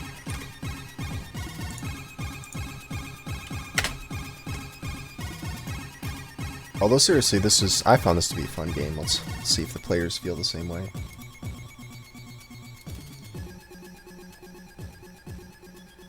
You guys ready to start on this game? You can start practicing anytime here. I'm in.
So the stage that they're doing here is stage 3, the gear factory.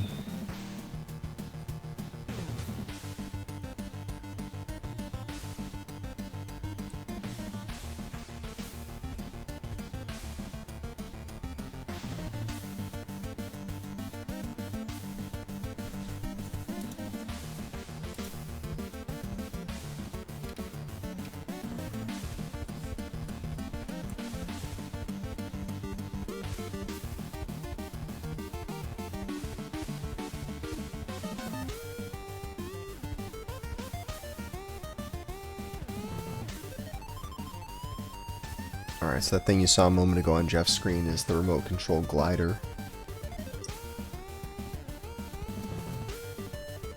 I'm not sure how much use that's going to get in this run, but it might. Costs 5 power pills to use. You see those power pills in the lower right corner right there. They look like Dr. Mario pills.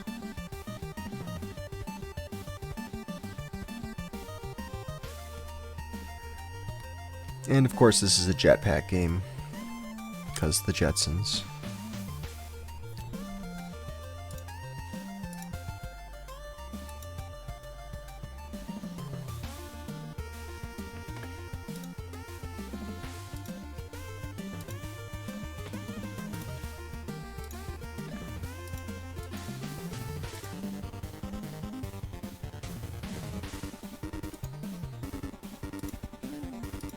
Alright, so I gotta ask, anybody in this chat ever played this game before? This is another one that I had never played until we considered it for SGL.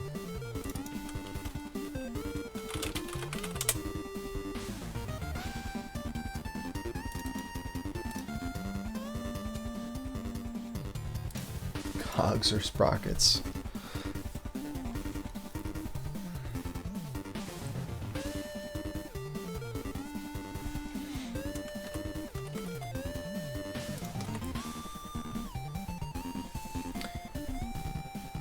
Anyway, if you're just joining us, we're going to be starting our second match of this. We're already in the practice period for it. These players have an hour to practice this game that they've just picked up.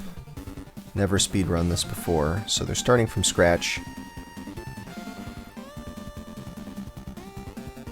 Jeffsledge is getting his getting a feel for the controls here, getting a feel for the game, how it works.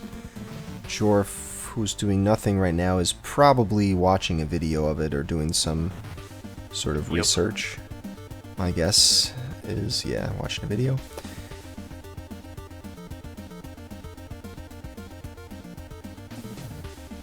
An awkward sprite. It does look kind of awkward.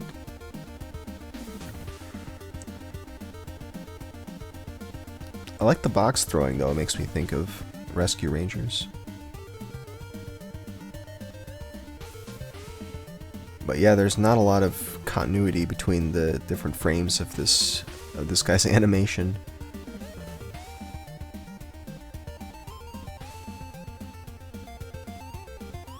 Sprite's just kind of jumping around all over the place when you do different actions.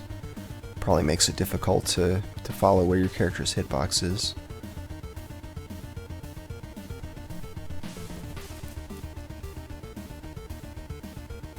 Was there pills in Rescue Rangers? Yes.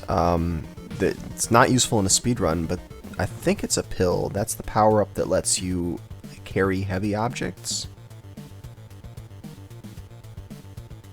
Pretty sure that was a pill, is what the power-up is. But yeah, normally if you pick up something like an apple in Rescue Rangers, something that's bigger than a box, your character moves really slowly and has that like sweating animation, a little sweating sprite that follows him around. But then you can get some sort of like super pill, and it lets you pick up heavy things as if they were normal boxes. Yeah, it's kind of weird if you think about it, just roiding up some chipmunks so they can carry heavy objects. And you can throw the blocks. You're right, this is confirmed to be another Rescue Rangers game. This is Chippendale Rescue Rangers 3. Same pills as in Strider. Yeah, in Strider the pills gave you health. Here they seem to be ammunition for special weapons.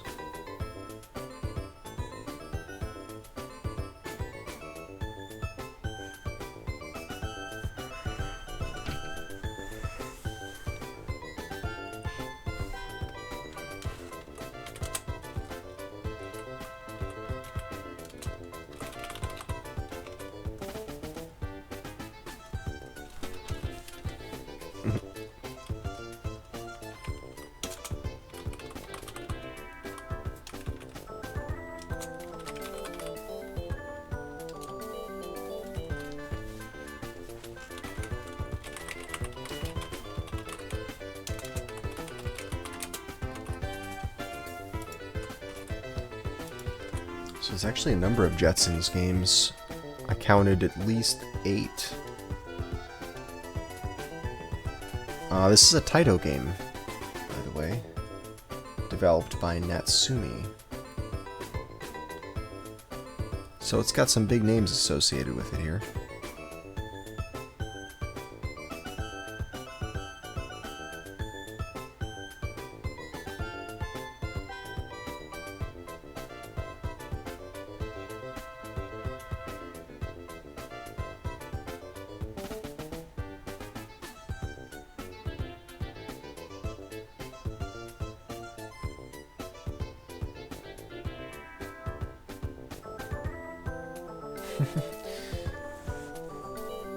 Okay, looks like the plot of this is pretty simple. George Jetson is ordered by his faithful employer Spacely Sprockets to put a stop to Mr. Cogswell's profit-making schemes, particularly that of building a dangerous mining facility on planet M38.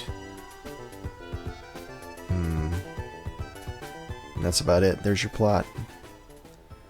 You gotta stop Cogswell. Wow, that is deep. Pretty deep. George Jetson's the only guy who can do it.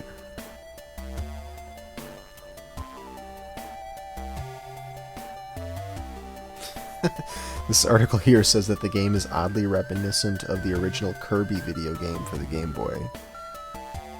I'm not sure I see it, but I don't know, maybe as time goes on we'll start to see the resemblance.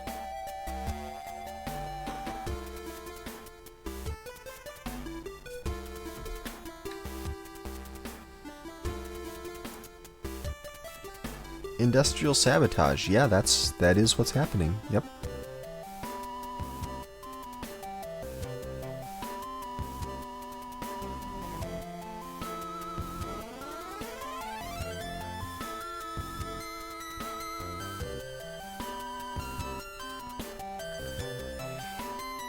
Jetsons. I always found the Jetsons kind of weird because it's supposed to be set in the future and themed around, you know, futuristic stuff, but it always seemed really dated to me, just very antiquated. I mean, I guess because it was, you know, the vision of the future of a generation before my time. I mean, it's not really, Jetsons isn't that old, but it just seemed like it just seemed pretty old to me. I'm gonna have to agree.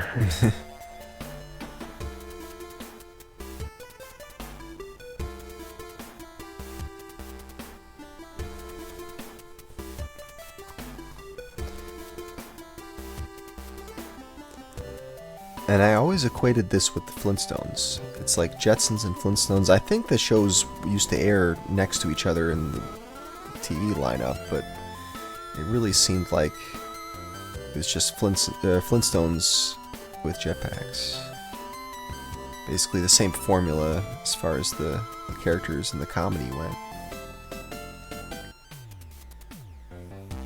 They made by same company, or you know? But Seems like it would be. Well, they're both Hanna-Barbera, right? Yeah.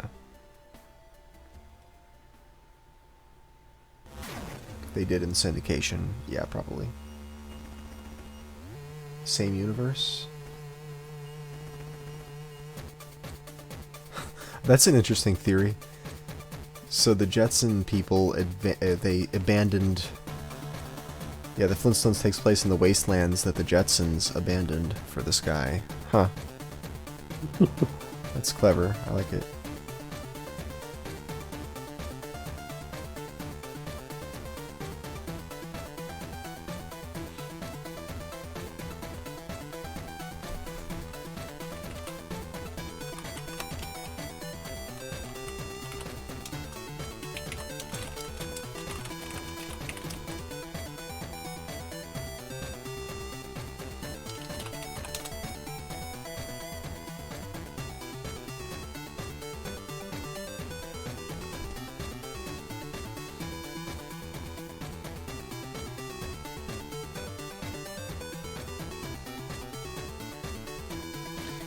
Yeah, that's what I was wondering, Jonathan. Have they actually met?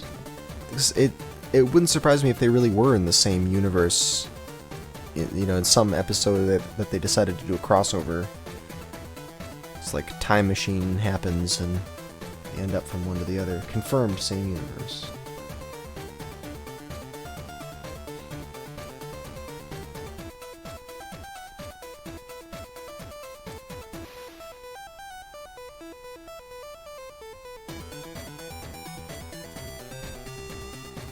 What's up, sir? Oh, okay, you got a link and everything. There we go, the Jetsons meet the Flintstones. 1987 animated crossover.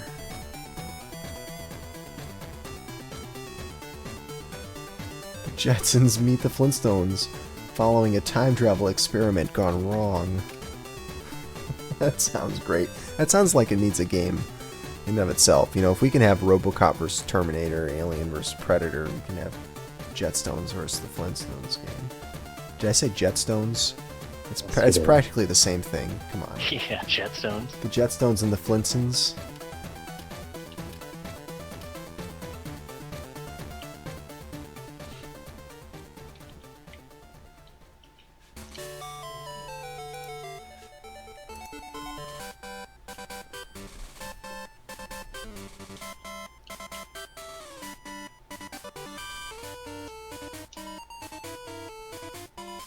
They've met several times. Huh?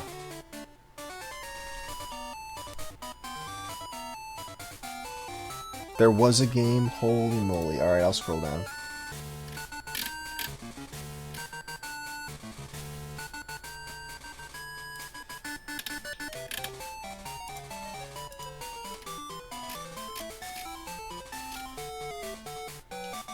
Video game, there sure was. Oh, it was for the CDI. Okay. That's awesome. Now I gotta see what this looks like. The Flintstones and Jetsons Time Warp.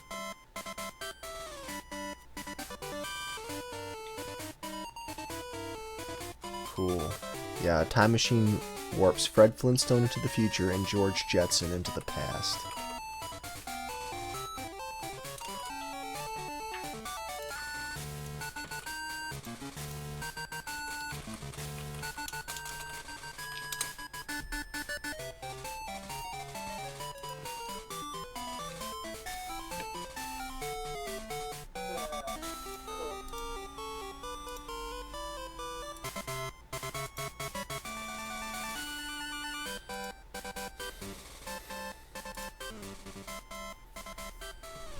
Okay, this is definitely a CDI game. It's full of these full motion video animated scenes here. Looks like it's got kind of a King's Quest sort of thing going on. Fred Flintstone's walking around in this point and click world. Yeah, it's a point and click adventure.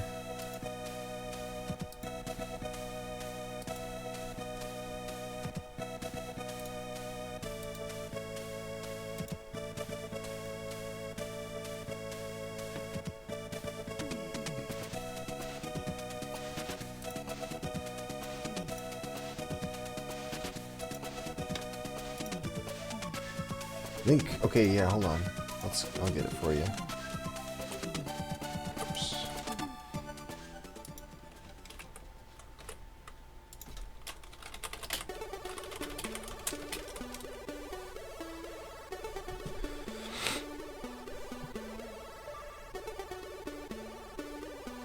Might be a little fun. Well, I mean, if you like point and click adventures, it looks like it's, you know, at least interesting to look at, so yeah, it might be fun. Yeah, not good for SGL. I don't think we've had anything that even resembles a point-and-click adventure yet, although I really want to get Shadowgate on this show in some context. I don't know whether to do that as a main game or a mystery game or what, but I think one of those kind of games could work if we picked the right goal.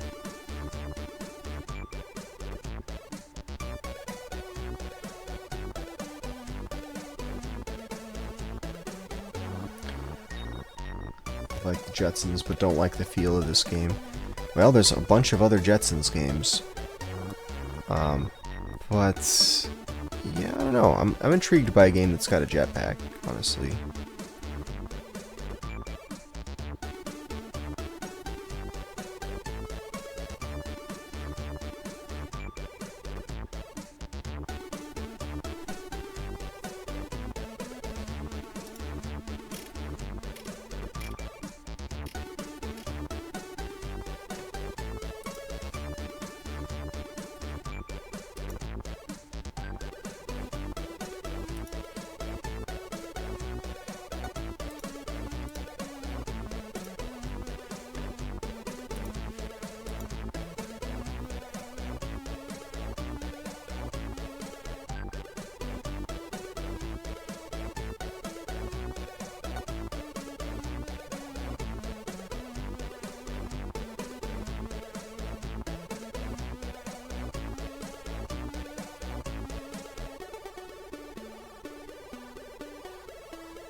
TAS of that game. Do people TAS CDI games? I imagine they must. Someone must have TASed at least the popular ones, the famous ones. Let me see if this game's got a TAS.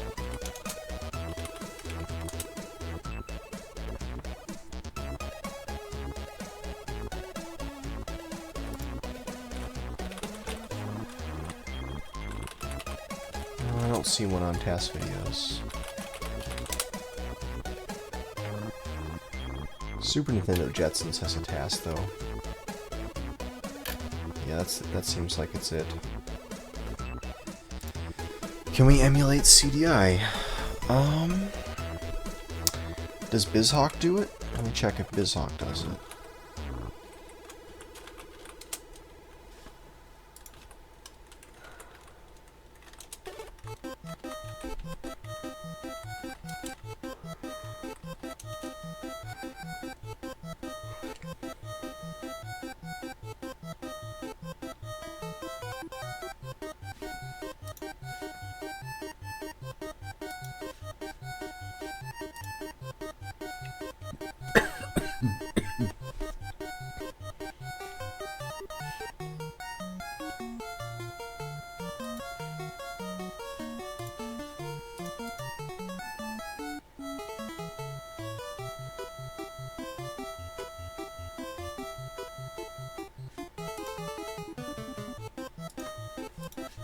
Looking for...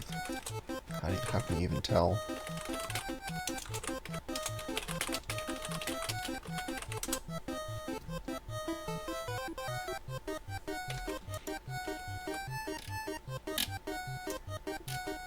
There we go. Does not look like BizHawk does CDI.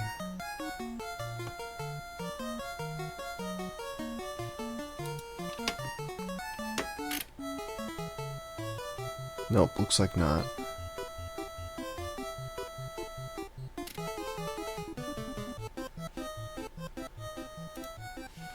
I wonder if it'd be tough to do that because CDI is actually several different systems.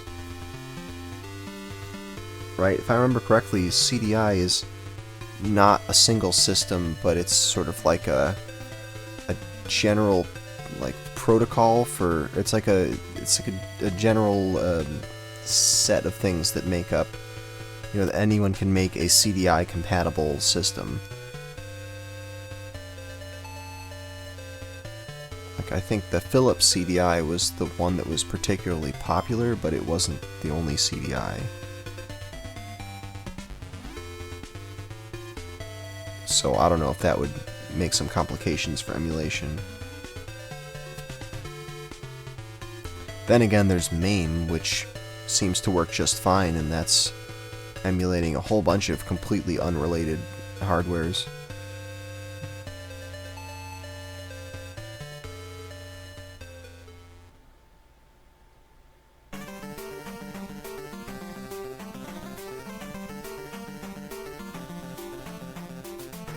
$30 or more versions of CDI. Wow, that's crazy.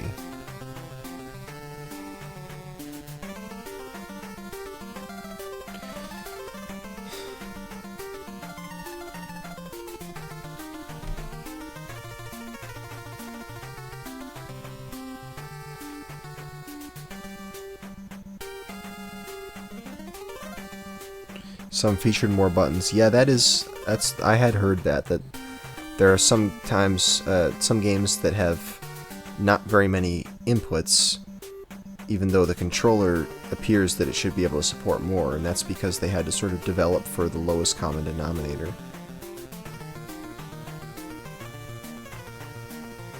MAME is great. I would love to have MAME on this show because there's just such a variety of arcade games.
seeing some boss fight action going on here.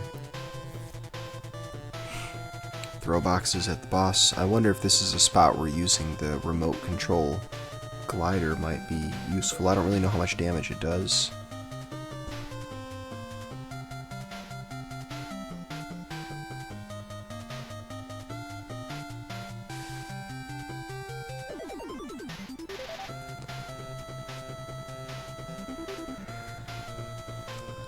Crime Fighters, is that a arcade game, Crime Fighters?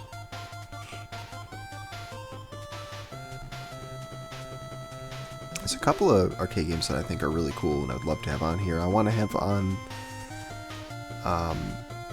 Shadow Warrior. That's the game that was called Ninja Gaiden in the US, but it's not really a Ninja Gaiden game. I think that'd be fun. And then there was the one where you're this ninja who has a white wolf that follows you around. Pretty cool.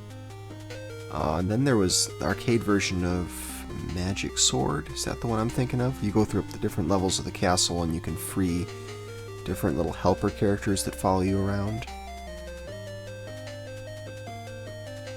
Good stuff. I think the Simpsons arcade game would be really fun. The original Turtles arcade game also would be pretty good beat 'em up to have on here.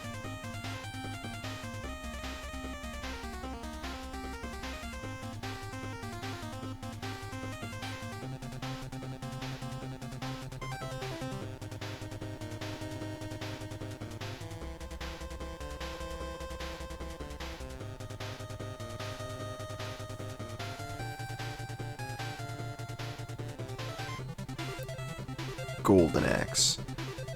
Not the one I'm thinking of, but Golden Axe is a good game. But you can get Golden Axe for other systems. I know there's Genesis Golden Axe, and I think did Nintendo get Golden Axe at some point? I think it's on like the Turbo Graphics. Is it? Turbo Graphics. Let me see. Yeah, Genesis, Mega Drive, Master System had one. I don't see Turbo Graphics here. Amiga, Commodore, Atari ST. Wonder Swan has it, of course.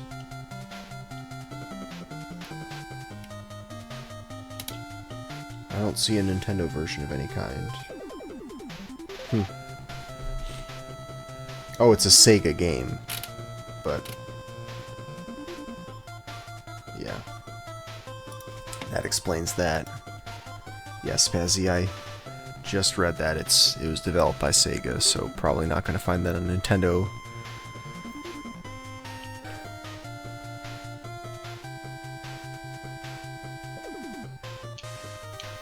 In-house brand, yep.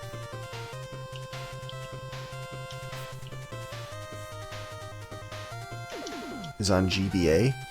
Well, I guess at some point Nintendo bought the rights to a bunch of the Sega IP, right?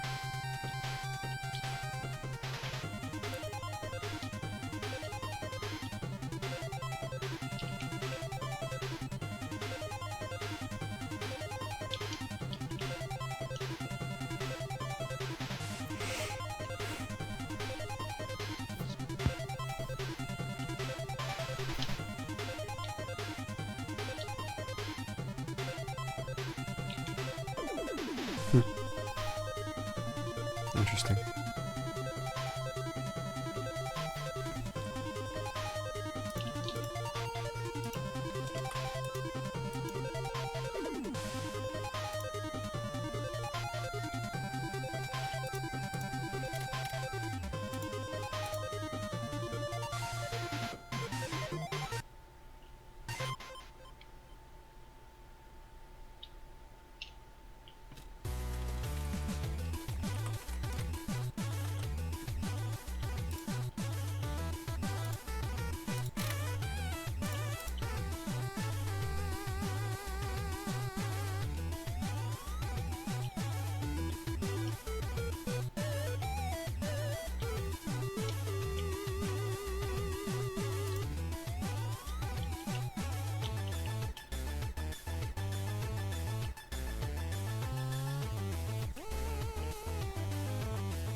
Alright, I found the soundtrack to Cogswell's Caper. I'll save it though from when we start the actual match. It'll be a special treat.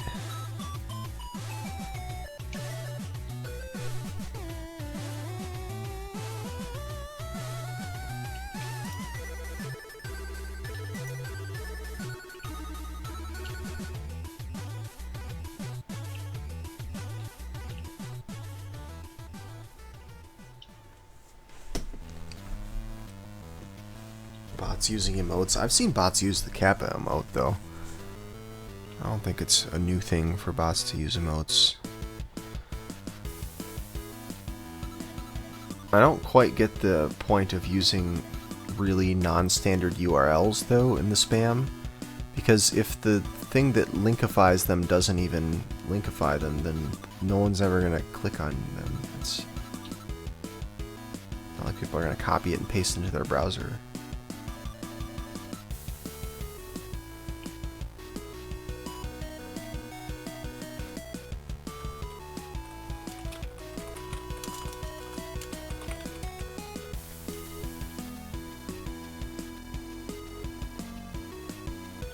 Yeah, these whisper bots. I have whispers turned off. It's a cool feature in practice, but I mean, Twitch has no way of keeping the spam situation under control, even with the non-whisper bots. So, pretty much nullifies that feature.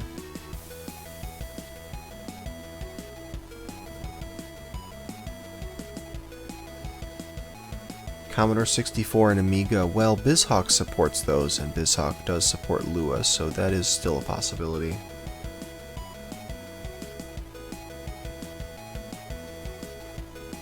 You click everything, huh?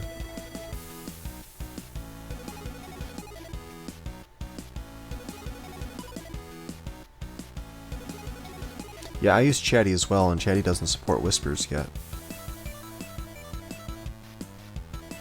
But I think I still have it turned off globally, anyway. Or turned off for my account, rather.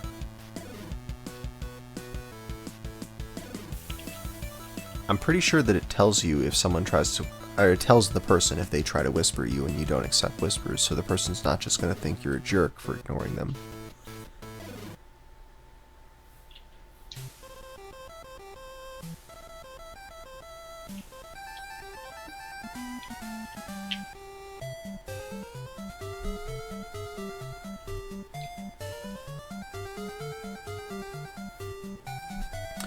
Well, we've passed the halfway point on the practice.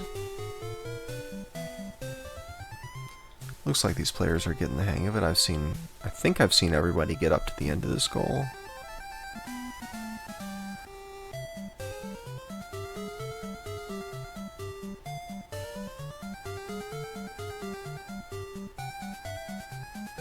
People hang out in 100 chats. Well, they're probably using MIRC.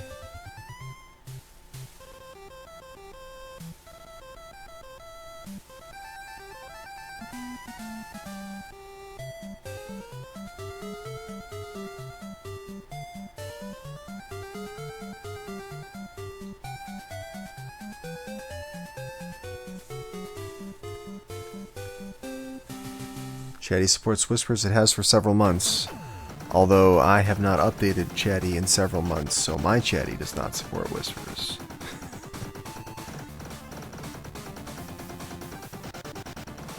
Does the new version of Chatty actually let you hide the viewer list? Because at some point they took that feature out and that kind of annoys me.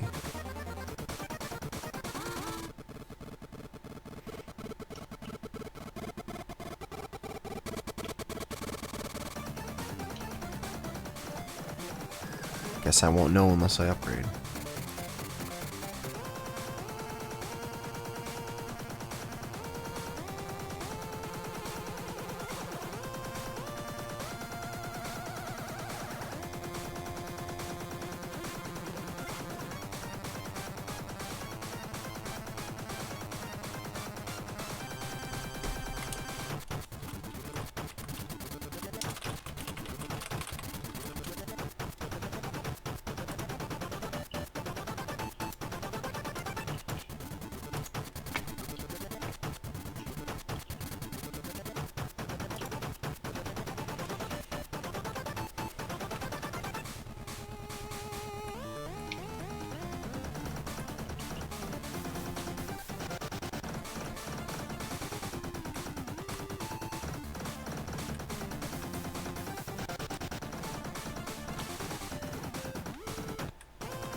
I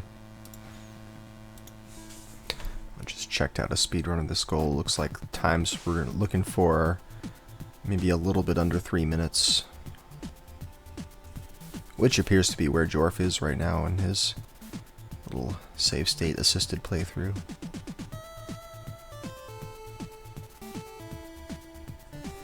I think a lot of it's going to come down to this boss. I think so, because there's a lot of pseudo auto-scroller stuff happening. I mean, really, if you can get through that initial corridor, it seems like there's not really that much going on until you get to the boss.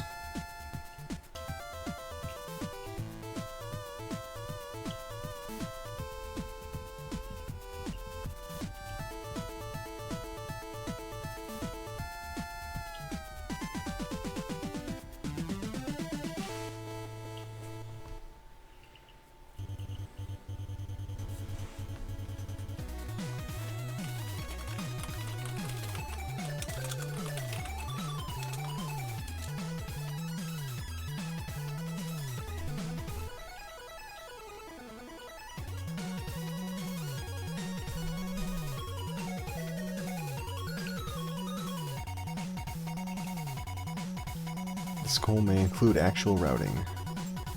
Watch out.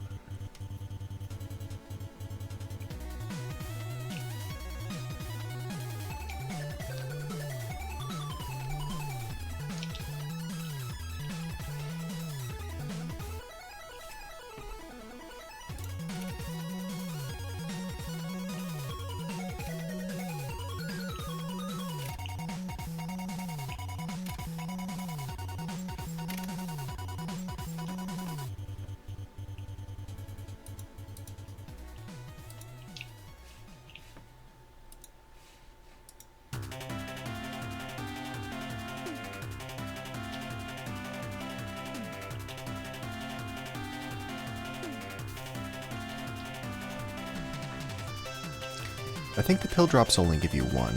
I'm not sure if they're all like that, but the ones that I've seen these guys pick up are given one. And it's 5 pills to use the glider. And this run that I was looking at here does use the glider on this boss. So I assume that's a good thing to do.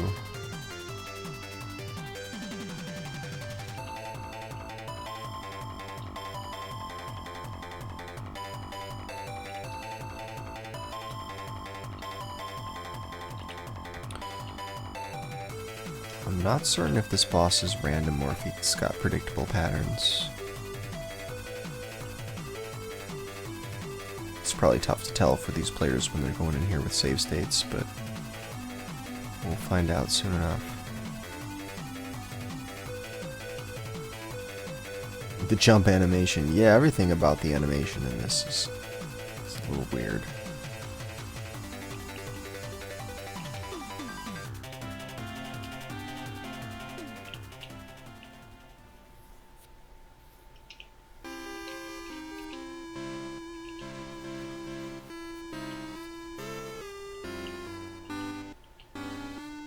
Because of the glider. Oh yeah, I mean, it surely does some amount of damage. I'm just not sure if the amount makes it worth your time to use it. It looks like it doesn't really slow you down that much to use it. And I didn't see an obvious place where you'd want to use the glider in other parts of the level.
Well, we're listening to Rainwave right now. Here you can check the playlist out here.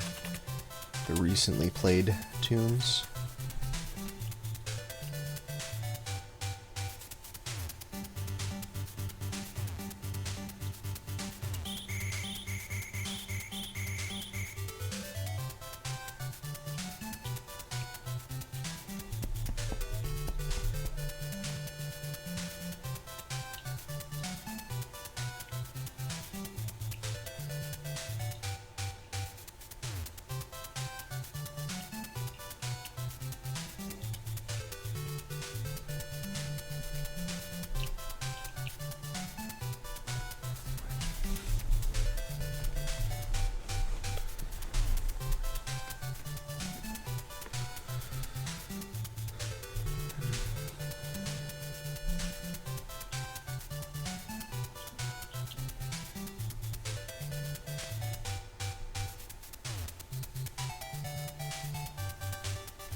Well, we've got about 15 minutes left in the practice.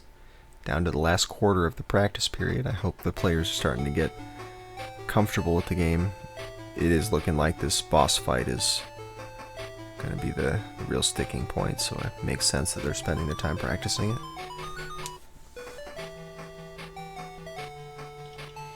This run that I was looking at seems to just wreck this boss, which is why I'm kind of suspicious that it might be a task that's not labeled as such.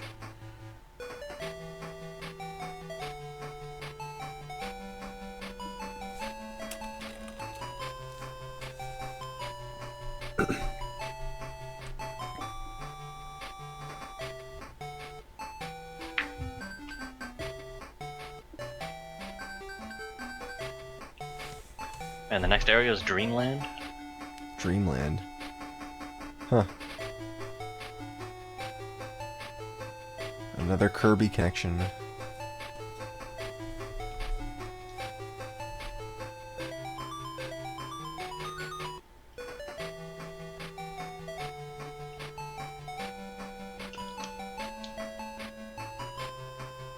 Well, it's probably not Sprocket, that's probably a cog, because the sprockets should be on your side, right?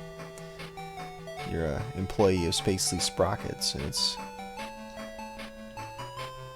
Cogswell, the Cogman, who you're fighting against.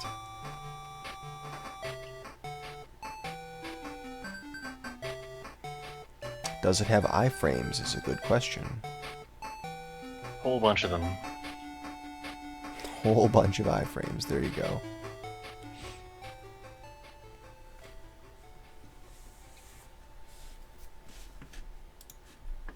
You get knocked back for like 2 seconds though after getting hit. Yeah, the knockback looks pretty bad. Man, it lasts forever. Huh.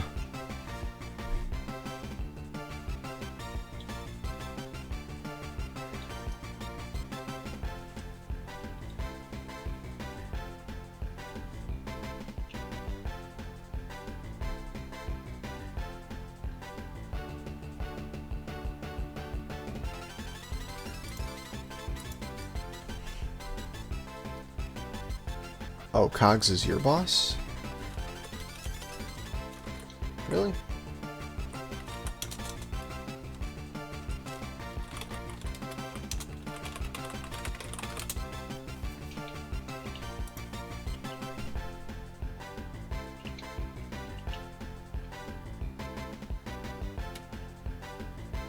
No, I don't think so. I think Spacely is Jetsons' boss.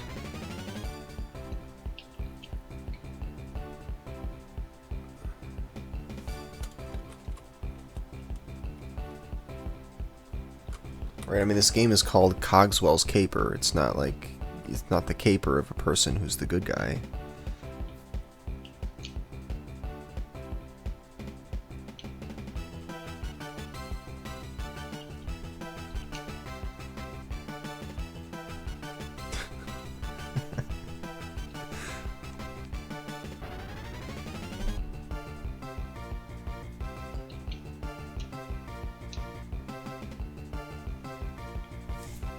Yeah, that's a good point, Jonathan. They, in the cartoon, both of the bosses are total jerks. It's not really a clear good and evil kind of situation.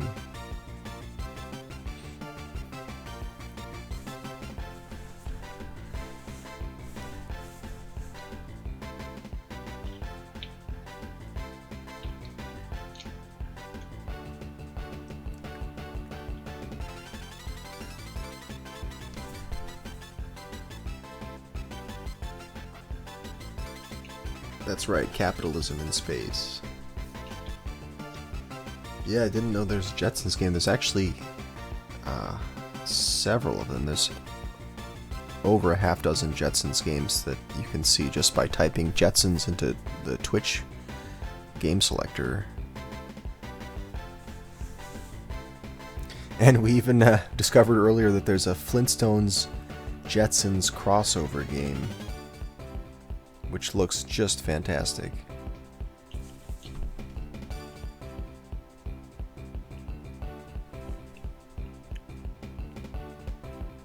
Point and click King's Quest type adventure.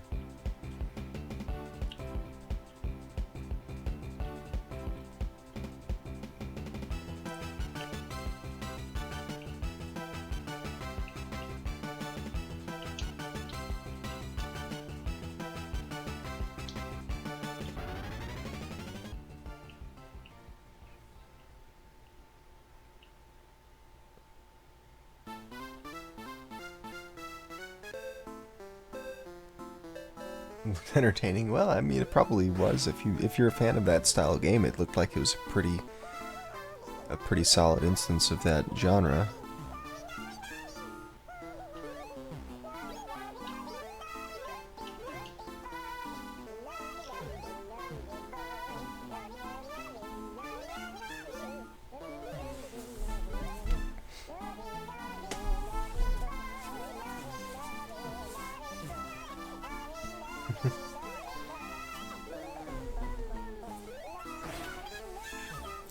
Sorry, I have no idea what Rainwave's doing right now.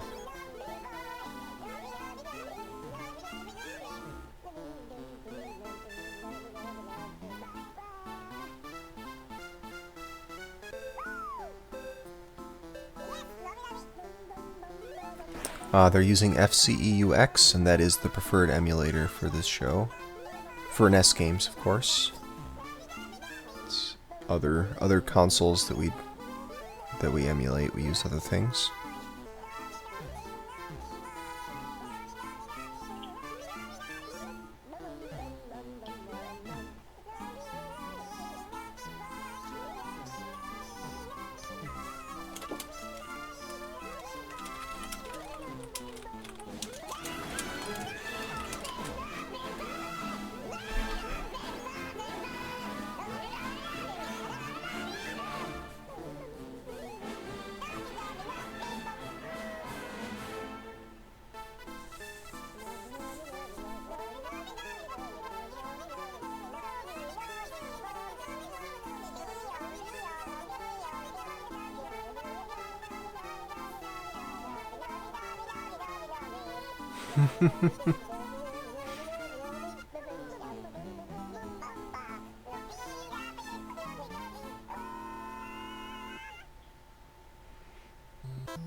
Alright guys, I'll be right back. No cheating while I'm gone.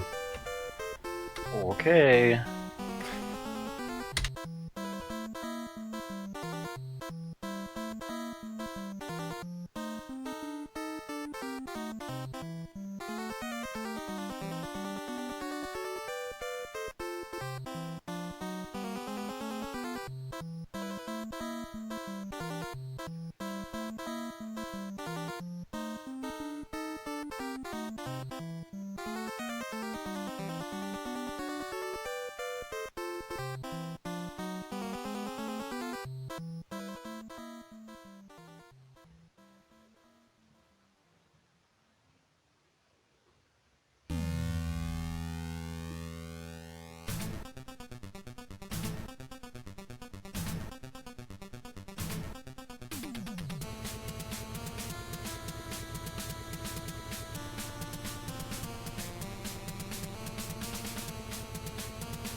Alright, time to stop cheating. I'm back.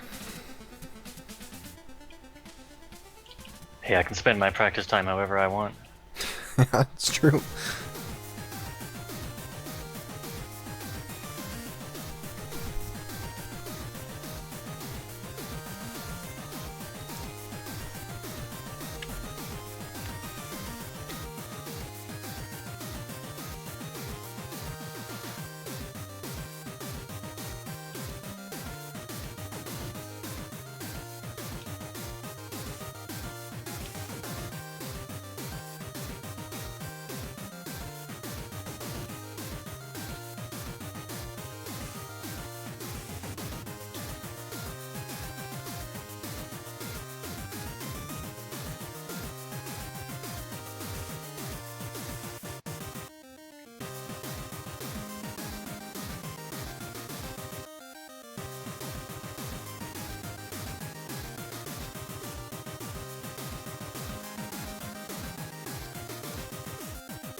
Play as other family members. I don't know. Let me go take a look.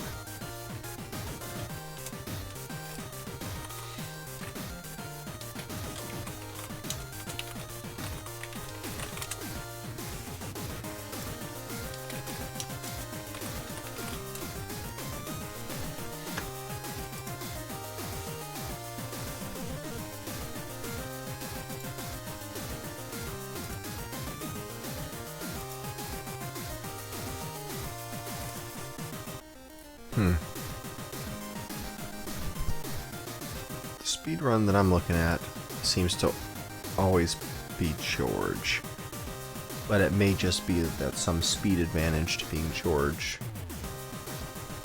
See what GameFAQs has to say about this.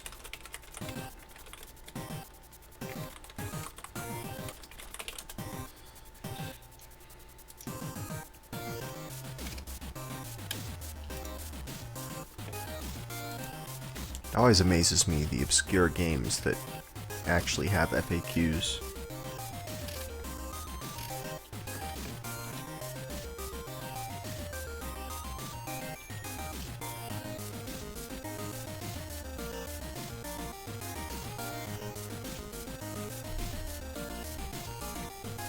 Well, it doesn't mention anything about selecting characters.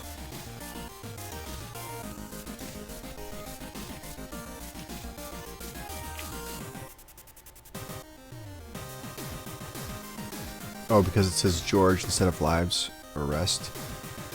Huh. Yeah, it does seem sort of weird that it would write your name when there's not really any alternative.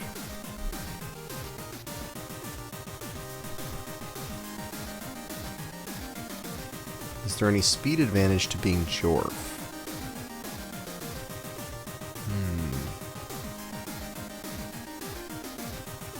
Yeah, this is a Natsumi game. Yep. Download it and find out. Yeah, sure.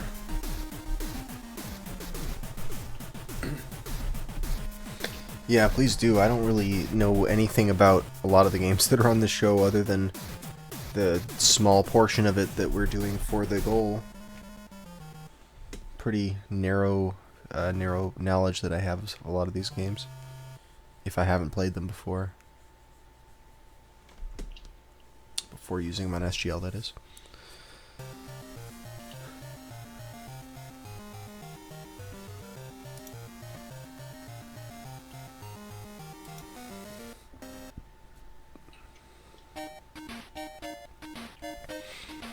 Coming close to the end of the practice period here, only about a minute left.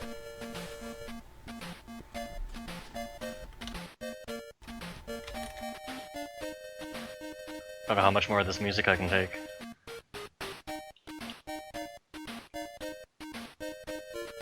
If there's no audio cues, you can turn the music off.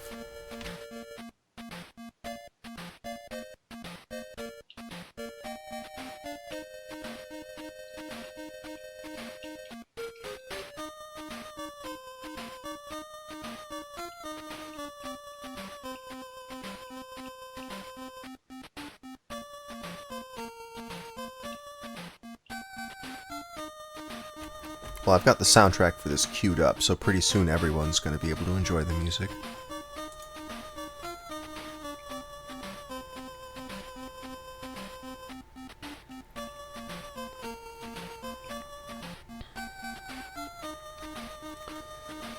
Anyway, the practice period is over. Do you guys need to take a moment break here before going to the match, or do you want to just do it? I'm good.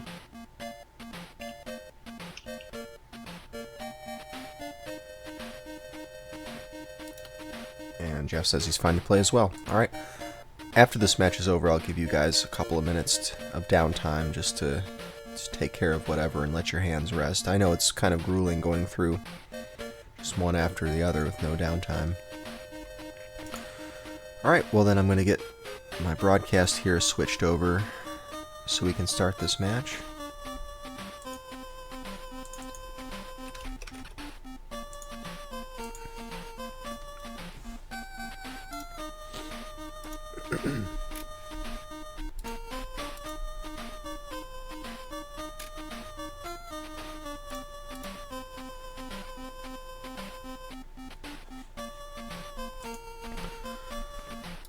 Okay, I think I'm good to go.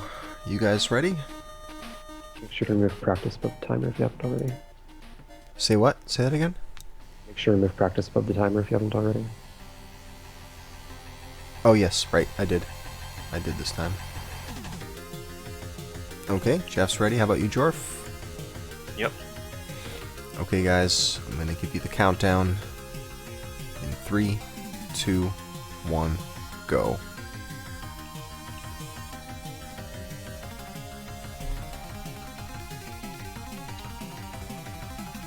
And there they go, all the players starting at the beginning of this. So here we have the Jetsons, Cogswell's Caper. Yeah, kind of an interesting game here. George Jetson with the jetpack. He doesn't really seem to use it like a jetpack, he just sort of... his jump animation, I guess. But this is... I don't know, it's really hard to explain this. It seems a bit different than your standard platformer, but I don't really know exactly in what way. I guess the box throwing thing has got something to do with it. But some of the sections they're going to have to go through in this goal are anything but normal platforming.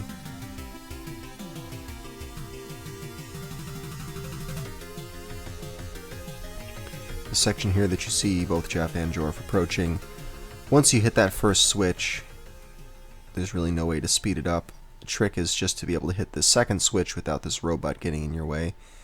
It's really the only limiting factor is how fast you can hit that next switch. Just hit it at the earliest moment that it becomes available.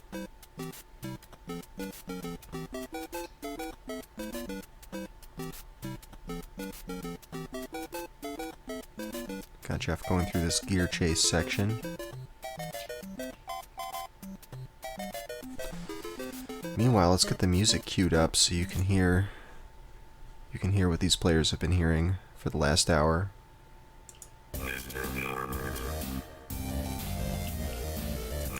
That's not right.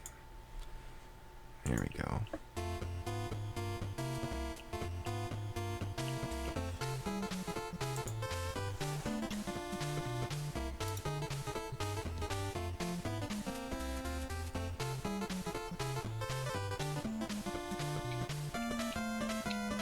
Going left in a platformer or what? Is that even allowed? Alright, Jorf gets his second split finished and going into the boss here.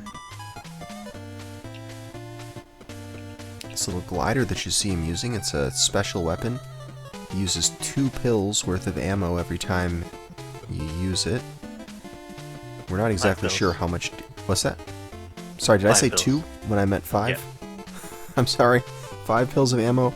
So you can use it 2 times with your initial pill count, but it's 5 pills of ammo. I'm not sure how much damage it does, but we're pretty sure that it's worth using on that boss.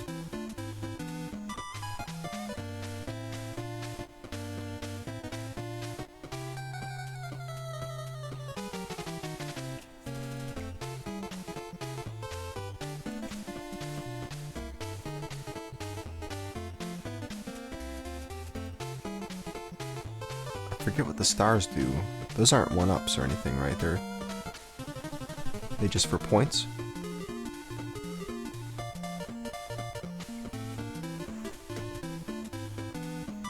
Not really sure. No character select. Yeah, that's what I figured, because it didn't mention anything in the FAQ. I didn't see any videos of any characters besides George. And it is a Taito game. That was the publisher. The developer was Natsumi.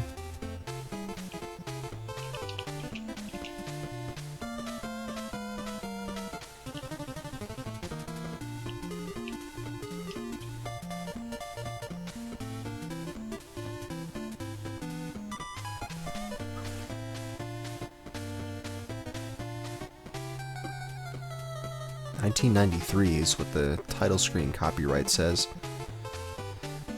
Well, we got a completed run-in from Jorf here. What is it? 239. Yeah, 239.8 is what the manual splits say.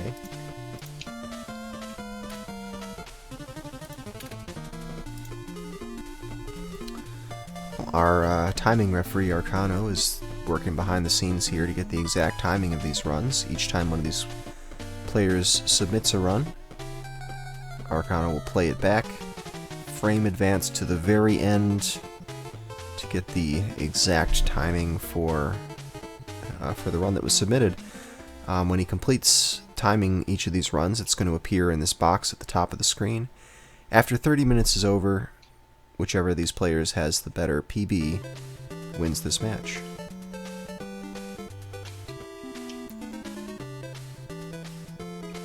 Doing 3 matches tonight. Our first match was Darkman,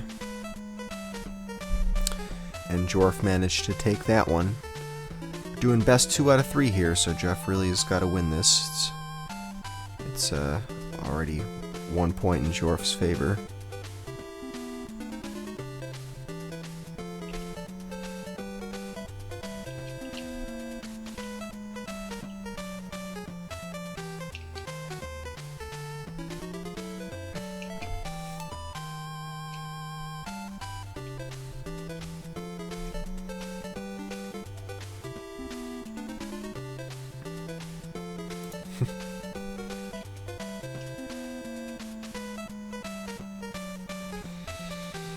Oh yeah, we have had the world record holder show up. It happens sometimes.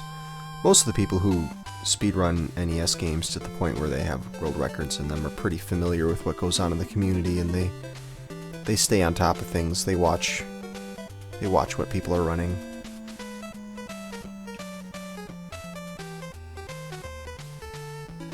Thanks, glad you like the format.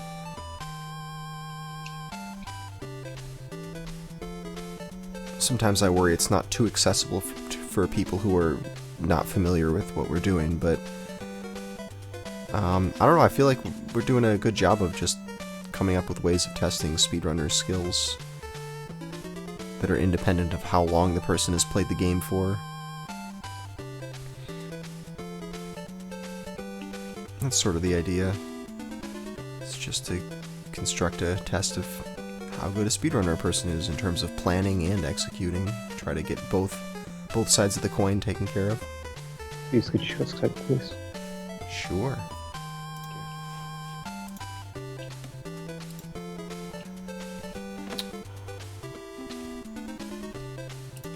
Let's see.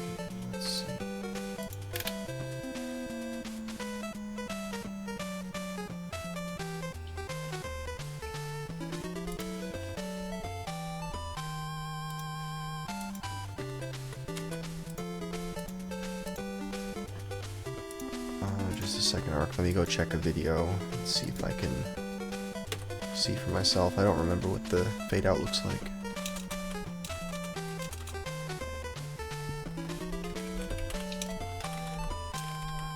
It fades to black on one side, and then the other side fades into black. I would do it at the first sign that the fade out is happening. That's generally what I go for, unless that happens to be right at the end of character control. Yeah, it's just the text was a little ambiguous. Okay, hold on, let me go look.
Okay, which one did you use as the endpoint? The first movement of Faden on the left side. On the left side, okay.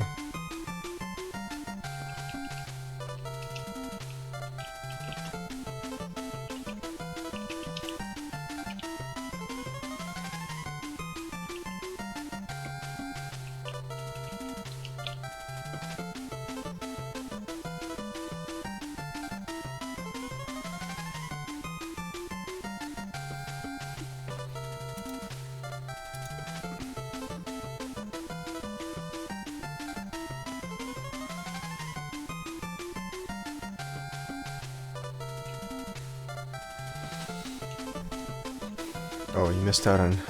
Yeah, no, it's too bad you weren't there for Conquest of the Crystal Palace, but the players seem to really enjoy that game. Well, I don't know about really enjoy it, but I didn't hear the usual amount of complaining, so I think that it ended up being hopefully enjoyable enough for them.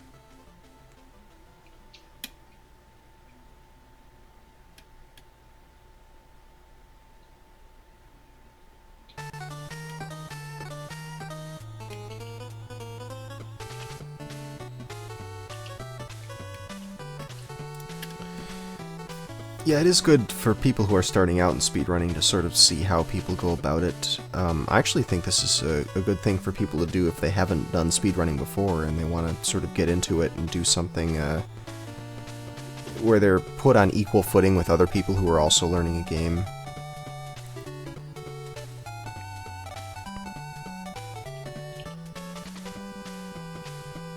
But yeah, for this, especially with this kind of format, it's probably a bit easier when you're doing our week-long practice for someone who's, you know, just getting into a game. But you gotta have a lot of confidence in yourself to come in and just spend an hour practicing and then suddenly go and start speedrunning a thing. I mean, these two right here are pros. They're probably not gonna have any problem with any of the games that I would throw at them, but yeah, an hour is not very long to work on something, even if it's only 2 to 3 minutes worth of speedrunning.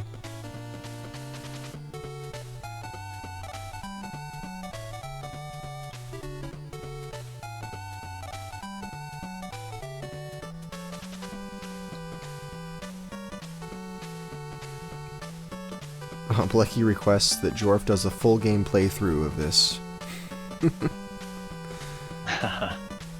Well, I didn't line up a bonus game because I figured we were going to be going pretty late and everyone's going to be worn out at that point, but if Jorf does feel like playing through this game, it would make Blecky very happy, and myself.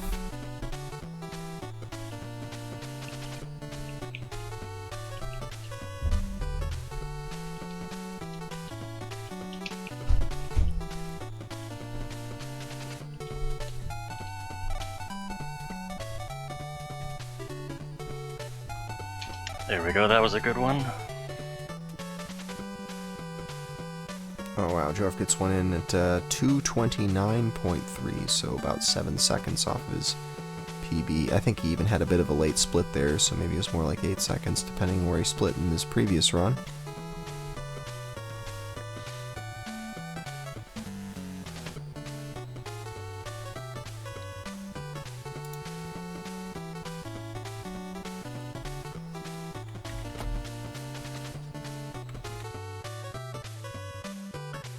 Doesn't look like I've dropped any more frames from earlier either, so that's good.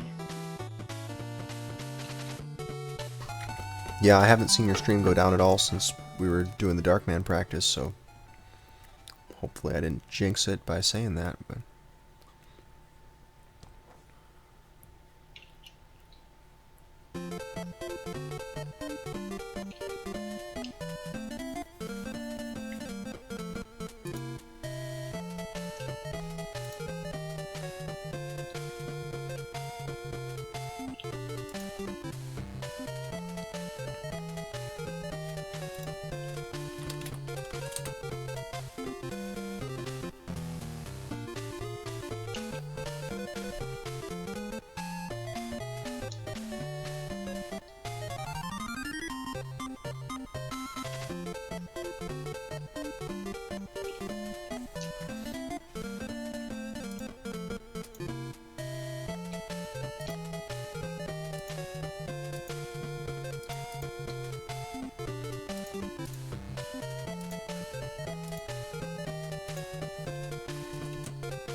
Alright, we should have a comparison video up here. There it is. So you can see how Jeff's current run compares to the run that Jorf just submitted.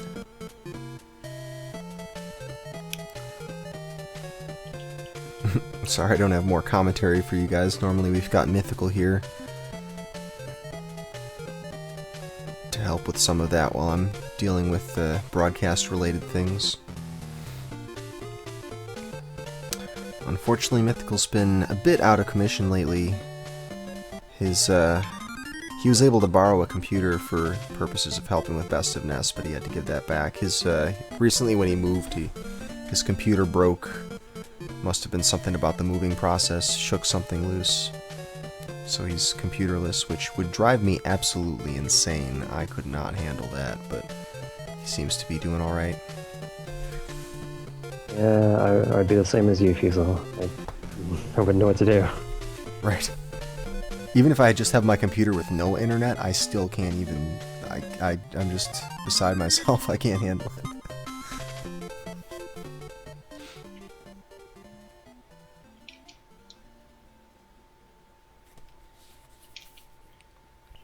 Well, we got about 13 minutes left on the clock. We're already past the halfway point.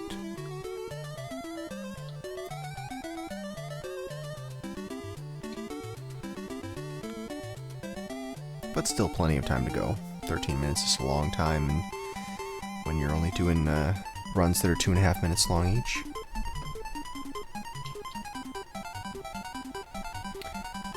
And there's Jorf's latest run got updated. 228.6. Things really seem to be coming together for him. Yeah, I don't know how much I can improve that.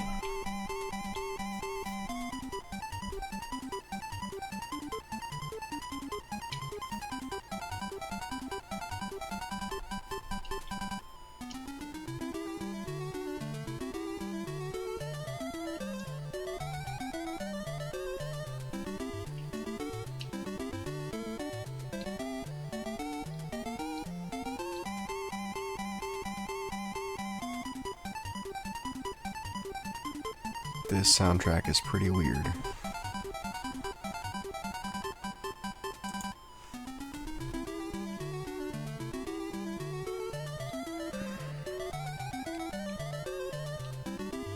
It seems fitting, though. It seems to fit this game.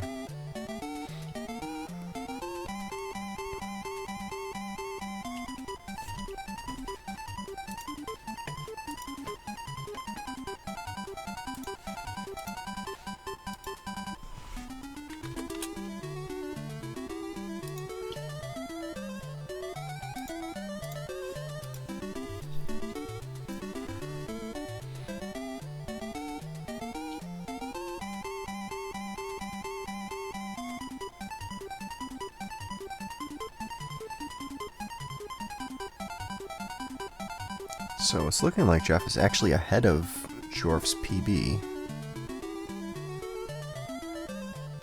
At least in this first section here. Be interesting to see where the time is coming from.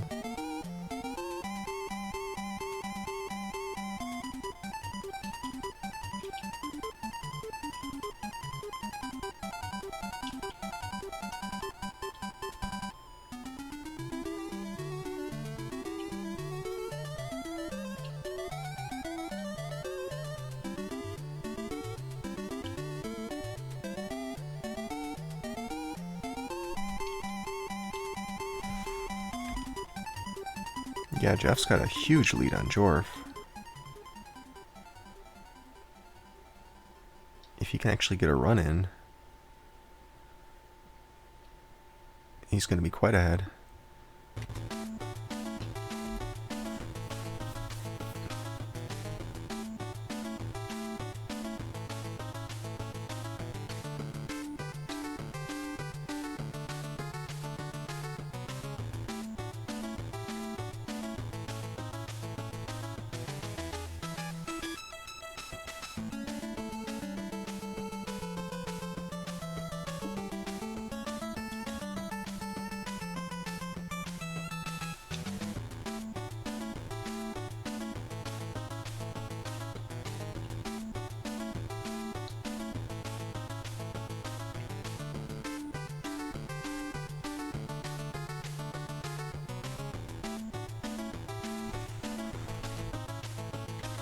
Coming into the boss fight here. Let's see if he can finish this thing out.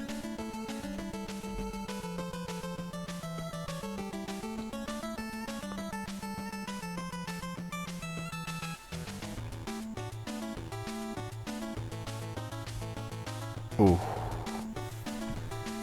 That's too bad. He had quite a few seconds. He was quite a few seconds ahead of Jorf's run there when he died. And it's really unfortunate that your damage knockback takes so long.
Once again, Jeff quite a bit ahead here.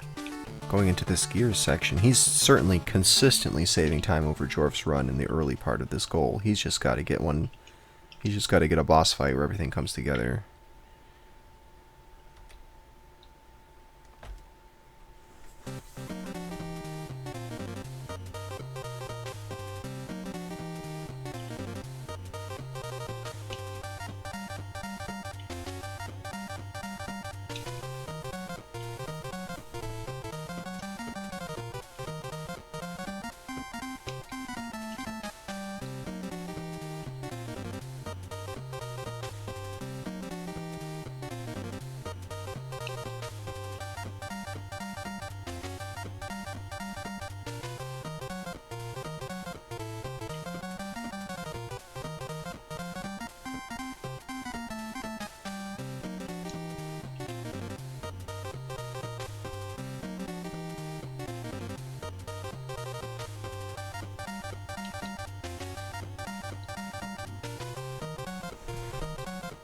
There it is. I think he did it. Oh, yeah.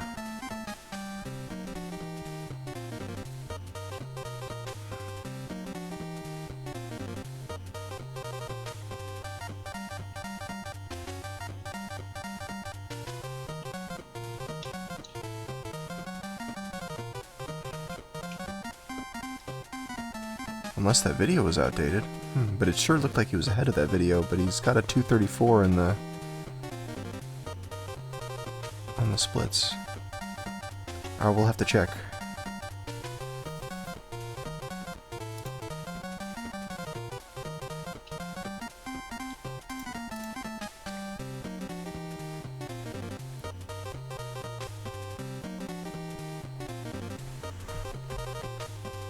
I hope it's not just that I had the wrong video up or something. Well, Ark's doing the timing right now, so we'll know in a moment.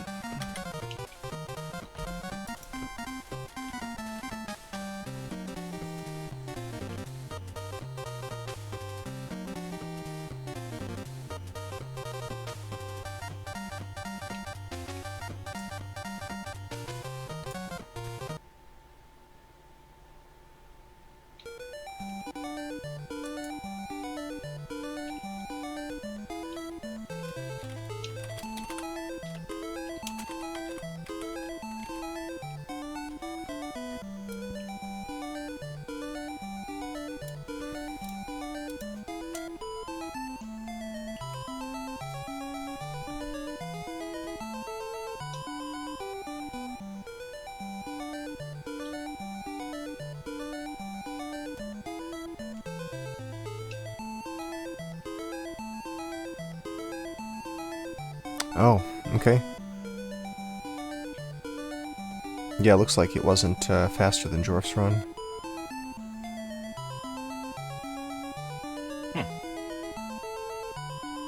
I must have just had the wrong comparison video up. But yeah, it looks like...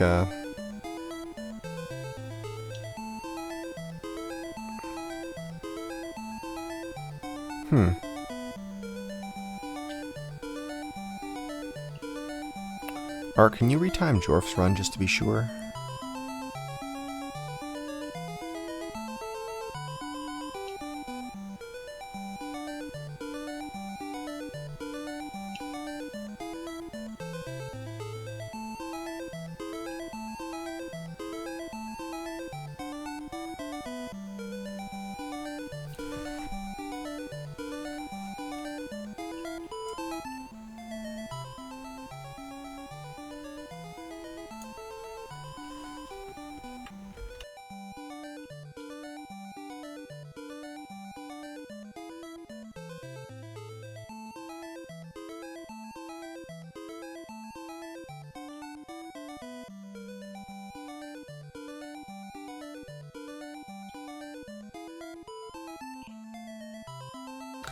Oh, finish the boss fight before gravity flipped. I see, I see.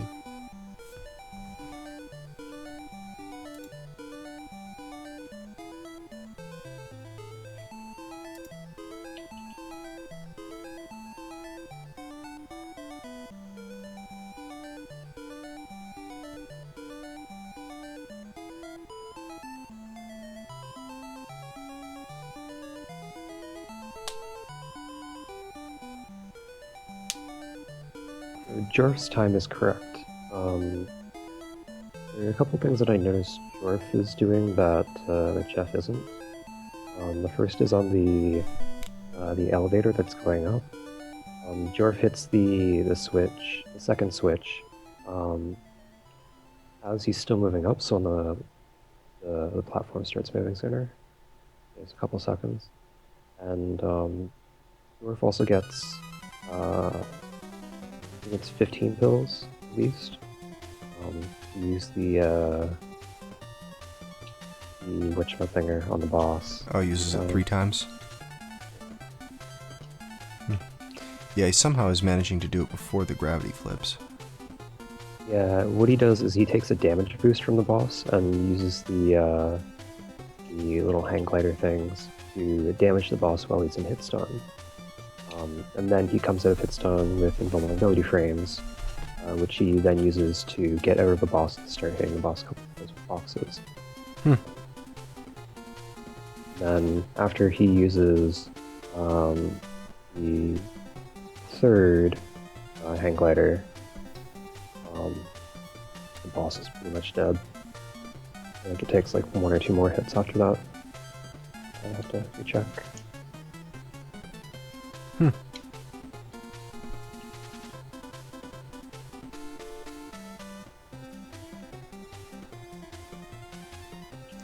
Well, we got less than 30 seconds left on the clock here. The players will, of course, have a chance to finish whatever run they're currently working on, and we'll give them a little warning so they can reset before that happens and start a new run.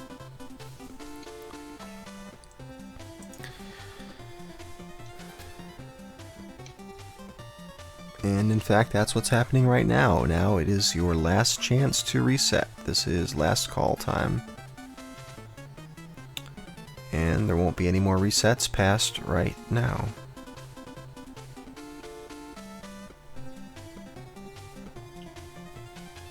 So both these players on their last run here, pretty much even with each other.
Well, both players coming down the Gears corridor right here.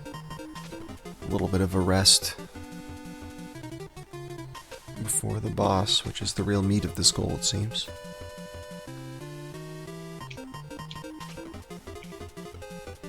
Although, interestingly, we do see some very different ways that the two players are handling the first platforming parts.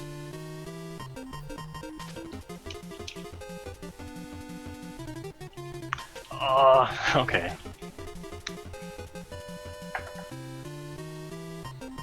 Oh, Jorf takes a death, so he's done.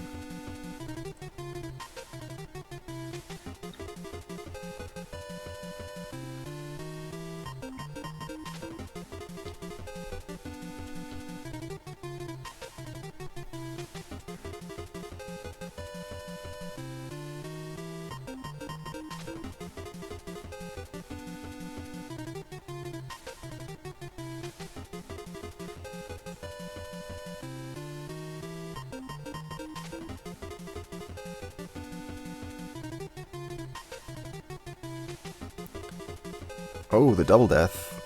Whose does it go? It doesn't go in your favor with the double death. My goodness.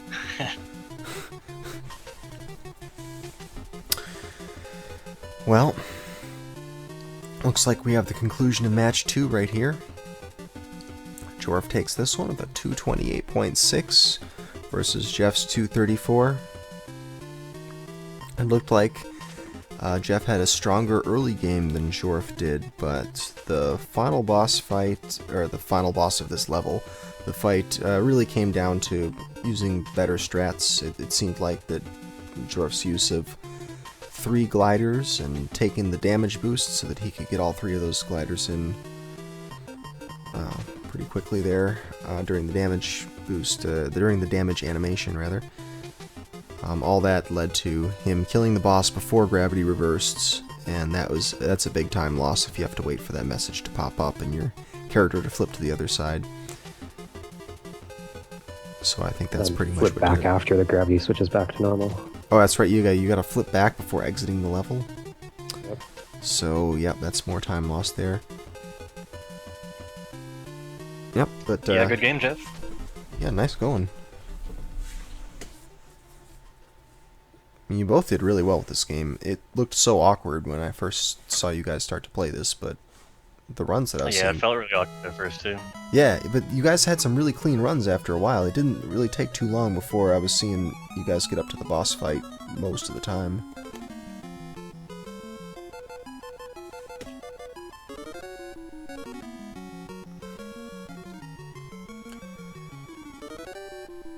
Well, you guys are welcome to do one more if you want, or you can just play a bonus game for a while, or go eat a sandwich. I mean, it's up to you.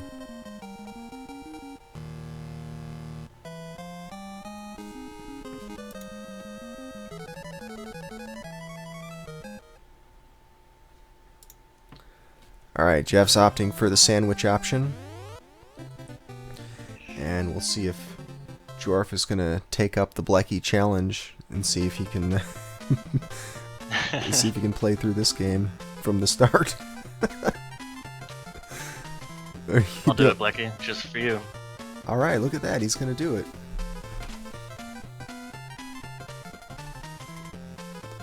Well, thanks for being on today, Jeff. Jeff will be moving down to the lower bracket. Let me just see if I can tell he's gonna be matched up against. This is double elimination, this tournament, so both of these players haven't had a loss yet until today, so both of them still in good shape. No one's being eliminated from this tournament today. Oh, looks like Jorf Stream's being eliminated from this tournament, but other than that, we're all sticking around. Alright, so yeah, it's not determined who Jeff's next opponent will be, but it will be one of Nighty, Hagspam, Razielm, or Empty Eye. That's a match that's going to happen this Saturday. I think that's the later one. Yeah, that's the one that happens at 5 p.m. this Saturday. So by the time that's over, we'll know who Jorf is up against. Or sorry, who Jeff is up against. we already know who Jorf's going to play. Jorf moves on in the winner's bracket to play Kananaphone in the quarterfinals. So stay tuned for that. It will happen within the next couple weeks, within the next 2 weeks. That's going to be week-long practice for that one, so although we saw mystery matches tonight, and Jorf was the king of the mystery match today, it's going to be a different format for him next time he has to compete. What am I looking at? I see a horse on some lava.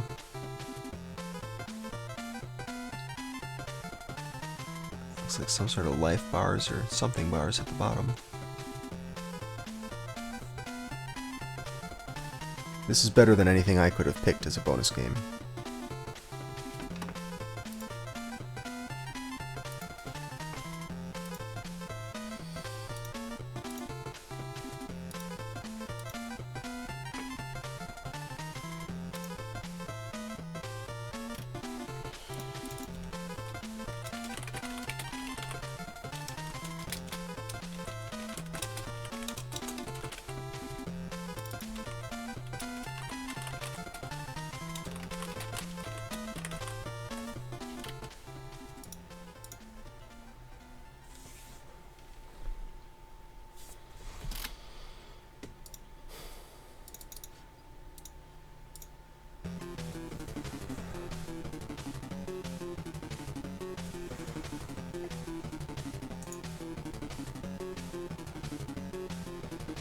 How about we switch off of this Jetsons music, as much as I was enjoying that soundtrack?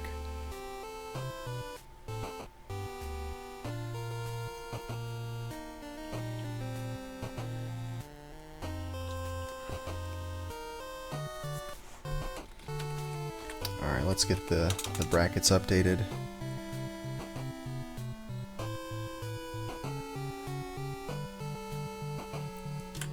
And we can see who's our prediction bracket winner so far. It was Jeff as the leader. Jeffsledge was had the top prediction, but I'm pretty sure he bet on himself, so I think that's going to knock him down a bit in that. Maybe I'll be back on top now. Well, we'll see.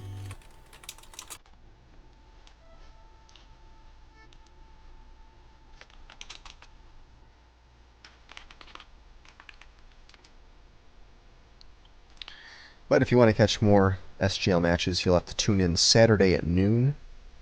We're going to be doing an SGL doubleheader. First one starting at noon, second one starting at 5 p.m. Eastern Time, possibly a little later. I don't know. We may end up running a little bit behind, but it won't be by much. So about 5 p.m. for the second one. Going to be going all day, SGL all day, guys. But we'll be knocking out two of the matchups, or two of the sets of matchups at once. On the same day. Then after that, our next SGL is going to be Thursday of next week. 6 p.m. Eastern Time. I'll post the schedule in the chat so that you guys can keep up to date on the happenings.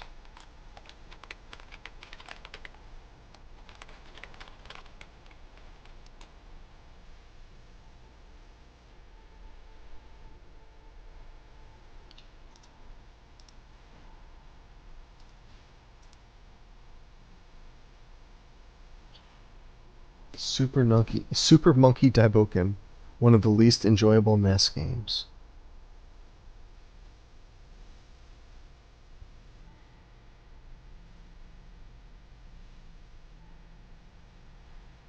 Not a single bracket picked error. Well, then take some comfort in the fact that you ruined all those people's picks.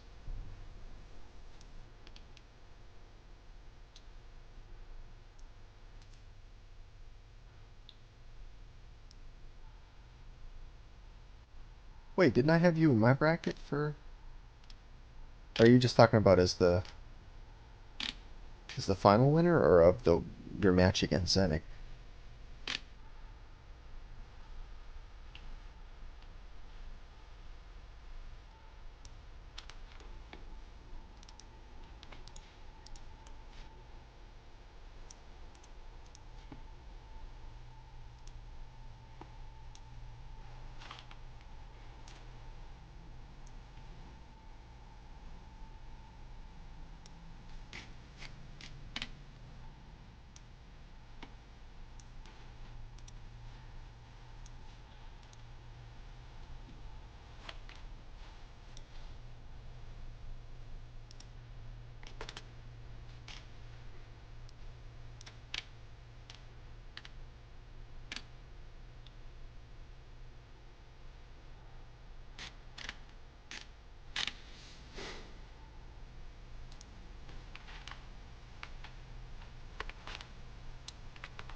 Oh, to win the whole thing. Oh, okay.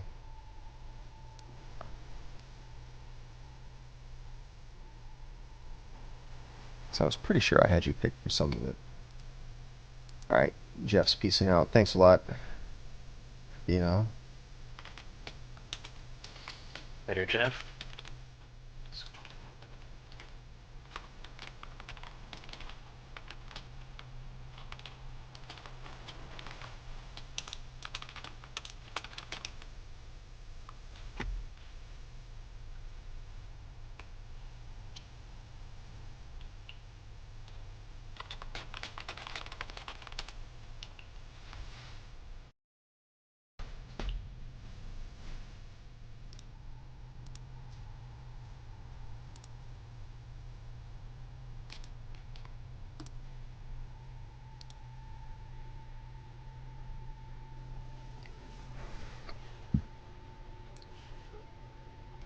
This kid in the spiderweb just gives you the glider.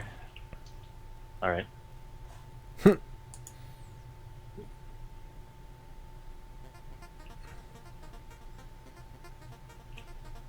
Uh-oh.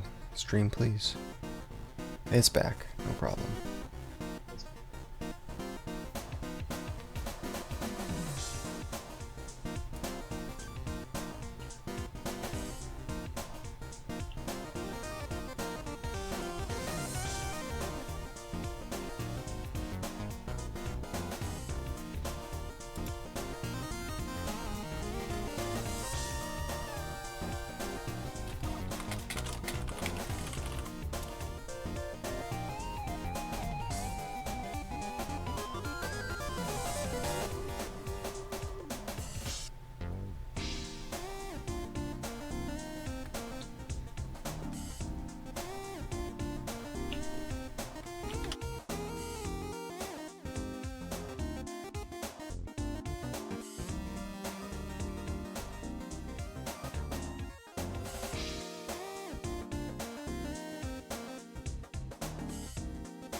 Okay, here's a part I think you know how to handle.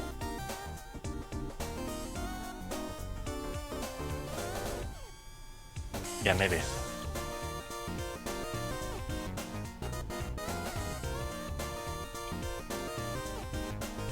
Way more pills, too. There we go. Someone must be using the microwave. Ooh.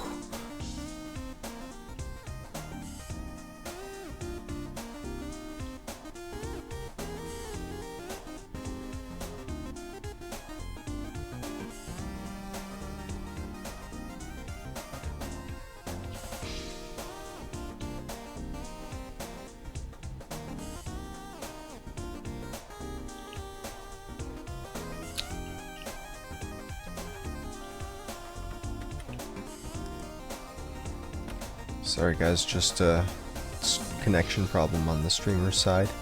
It's not really anything I can do.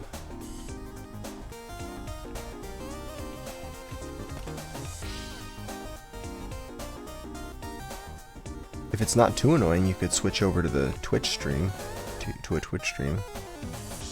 I could probably even give you a stream key if you didn't want to do it on your own channel.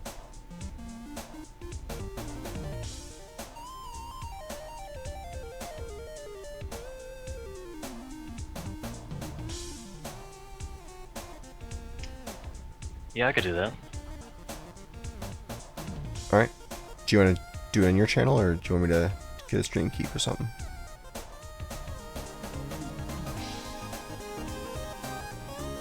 Stream key to be alright. Alright, let me go look it up real quick.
Alright, we've got a stream key for you there.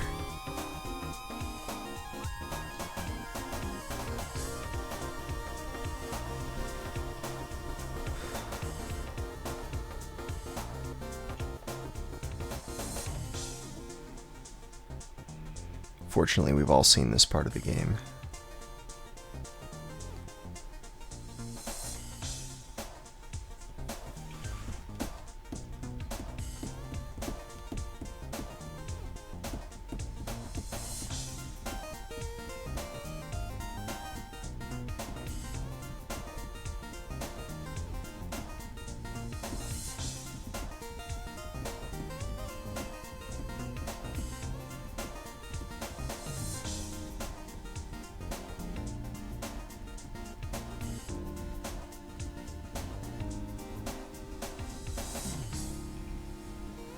Just bear with us a moment. We're going to have Jorf switch over to another stream that will hopefully be a little more robust than this.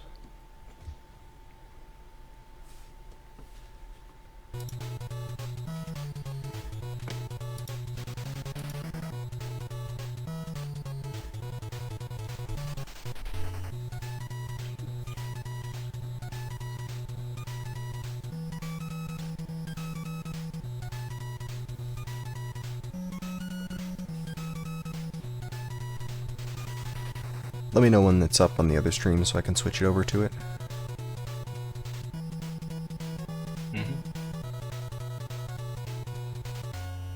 This song makes you want to hit people in the face with a trash can. Me too. Me too. With a trash can. It's River City Ransom. Hit people with trash can.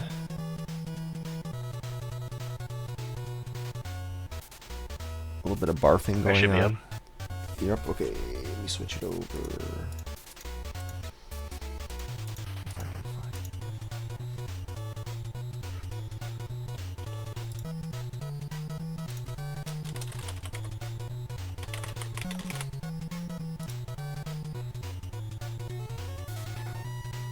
Alright, there we go.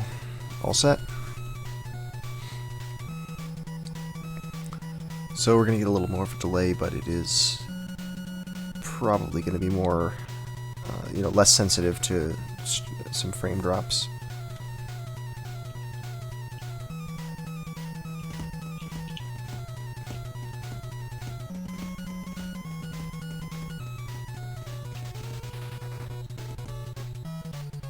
Now I get to see this famous boss fight that won him the great SGL match.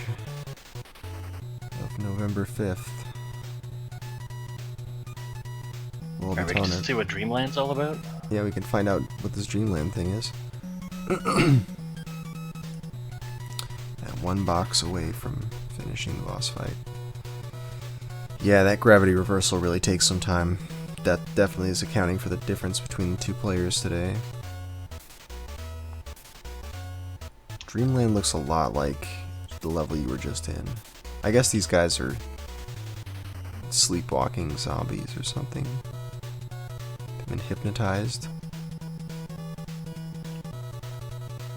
Oh, we got choices. It's one of those branching games, huh? Hope you're making maps with your pencils and graph paper.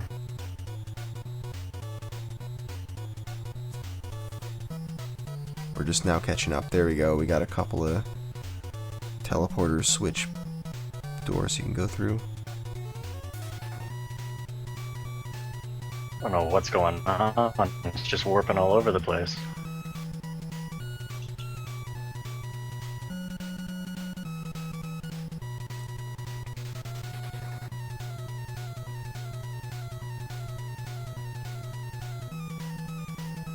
Do you have just a limited amount of time in each area or something? I can't tell if it was just a timer that ran out or if you reached, walked onto a trigger point or something.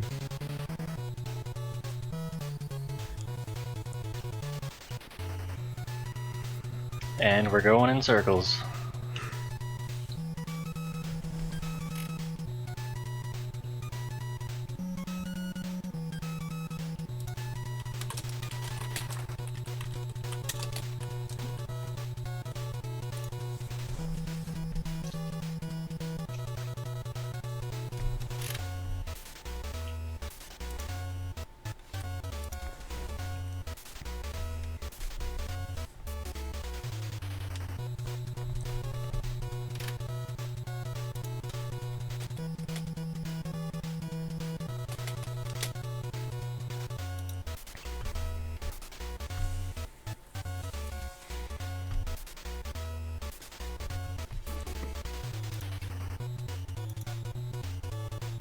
No, I've never beaten this game. In fact, I hadn't even played it until I was testing out goals for SGL.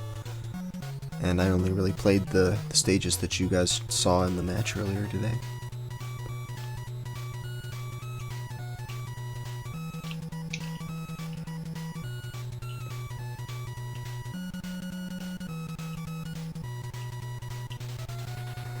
I forget who it was that suggested this game. I can go look that up.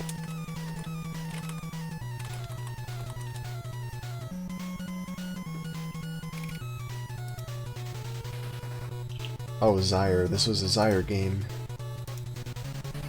Blame Zyre.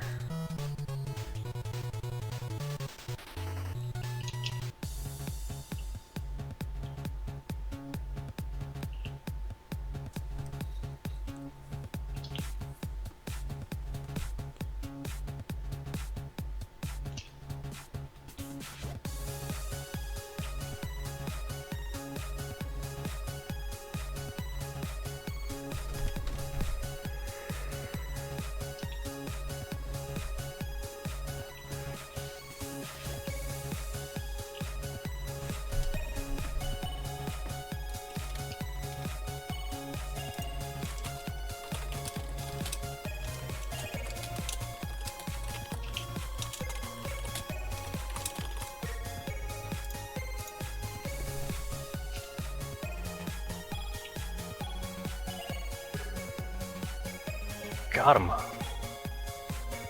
Got him? Right. He's closing shop. Who is that guy? Maybe I just don't know the Jetsons well enough to recognize this character. It looks like it's supposed to be somebody from the Jetsons universe, not just a random sprite of a scientist-looking dude.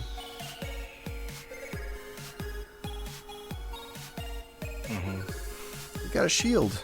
Useful, eh? That sounds like some speed tech. Yeah, Oh, that wasn't solid. being invincible, that's always helpful.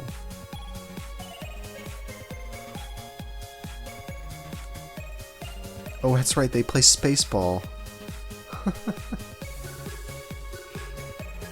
It's like basketball, but you fly around on little floating platforms.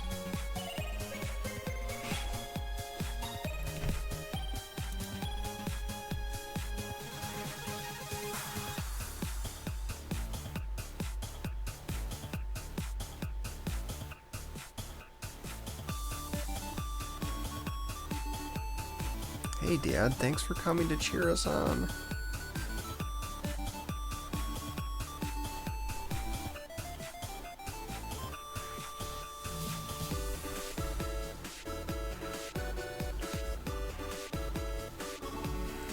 The kid was Elroy?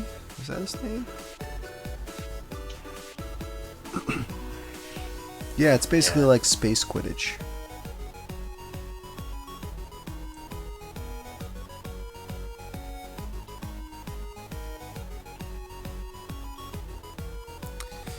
Yeah, I forget all the names. I know George is this guy, and Judy, I think Judy Jetson was his wife. I'm pretty sure the kid was Elroy. He looks like an Elroy. And the dog was Astro. But they had a daughter. I don't remember her name. And the robotic maid.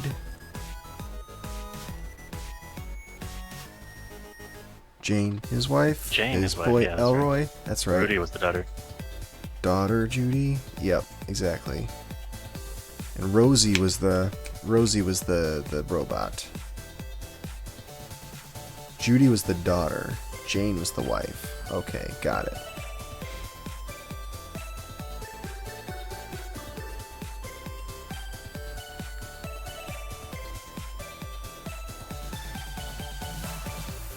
I can't go invincible now? Come on. George, Jane, Judy.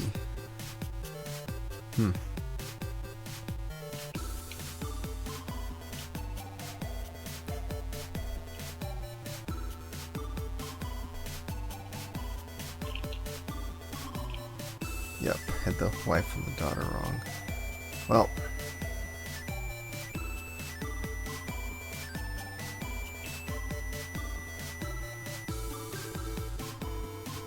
took 3 hours? Oh boy. Don't tell me that though. Your blind race took 3 hours? Man, Jorf is tearing through this, then you're gonna be embarrassed. How many levels are there? It can't be that.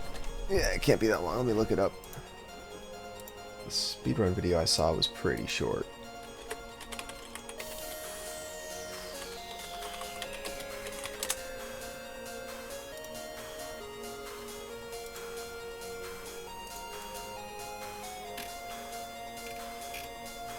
Wait, Jane Judy Jorf. I think there's a connection here. Jorf is actually a member of the Jetsons family. That's why he's so good at this.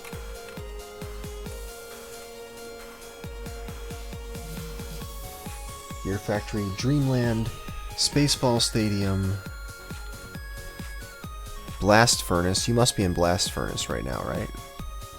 Yeah.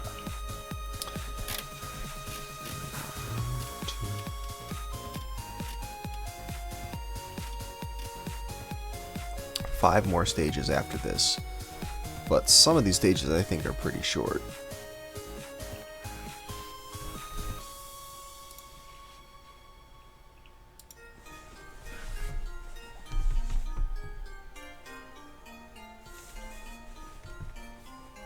Elroy rhymes with boy?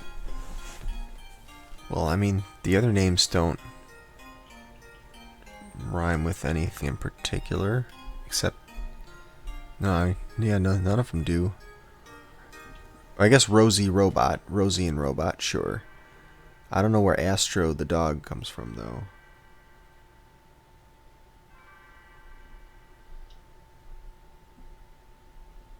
George works for Spacely Sprockets, and Cogswell is the other guy. His boy Elroy.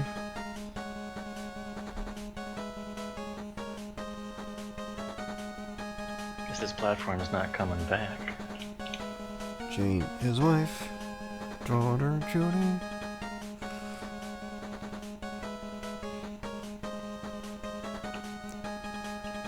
Oh yeah, it looks like it's not coming back. You might be SOL.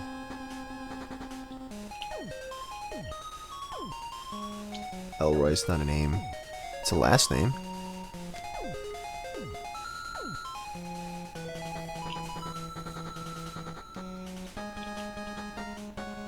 Whoa. Watch out, gravity lava.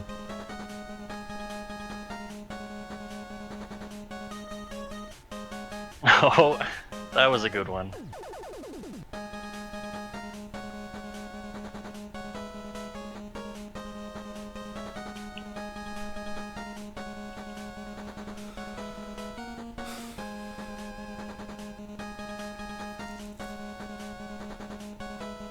Oh yeah, that's a nice death. I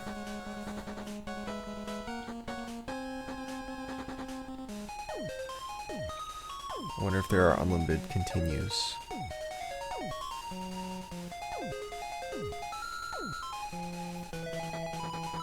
Yeah, damage boosts in this game, not really the most useful thing for a speedrun.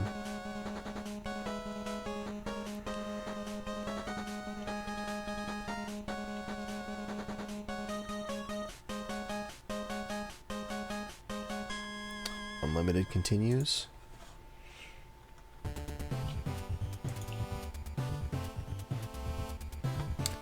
That music was from Game Boy Mega Man.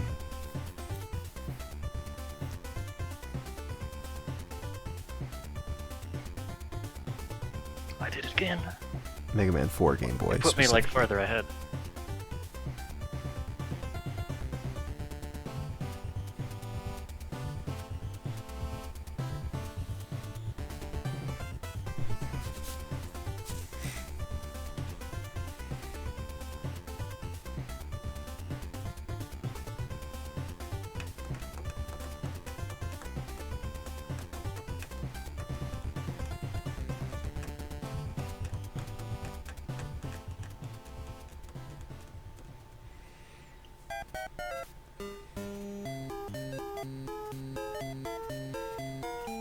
Yeah, quick clash. In general, the Game Boy Mega Mans are like low fidelity versions of NES Mega Man games in terms of the music and the levels and the graphics. Although eventually they went and took a turn for the original. I think at some point they broke with just copying, just downporting NES games. Not that the Mega Man NES games, or Mega Man Game Boy games aren't fun, it's just they are clearly just meant to be like the best you can approximate the NES Mega Man's using a Game Boy.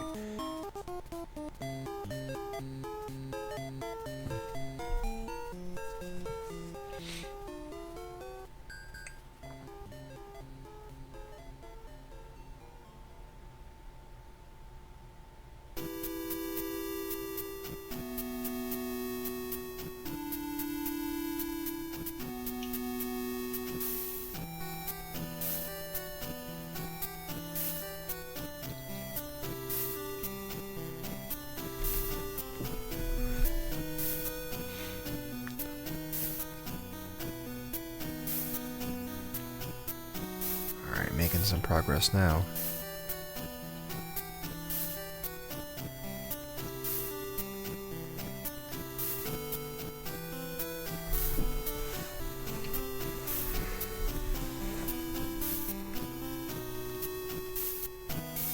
Oh, dang.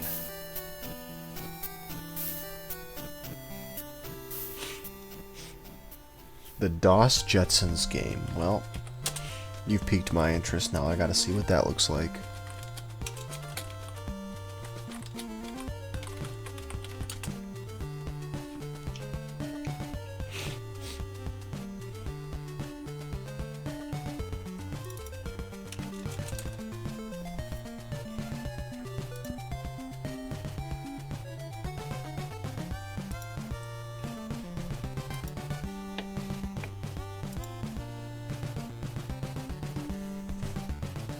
Oh, looks like in the DOS version you can play as Elroy as well.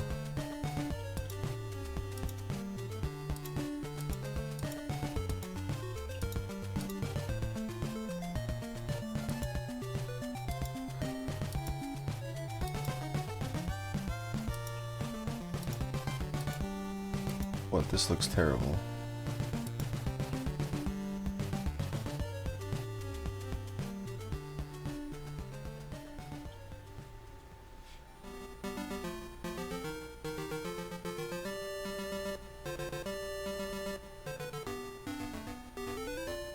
Ouch, yeah, DOS Jetsons looks like it's just painful to play.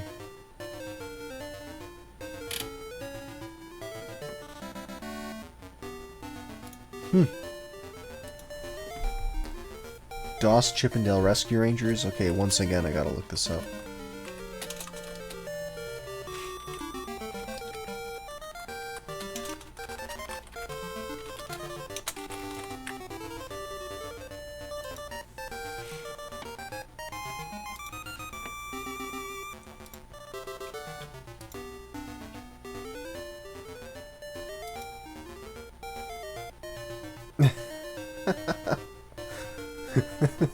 This looks really good. Yeah? Yeah, it kinda does. I don't know what's happening though.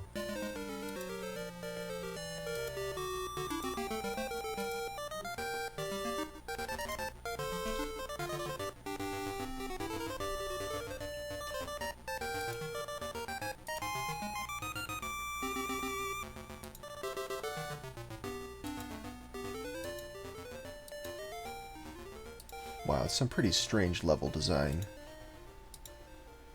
Huh.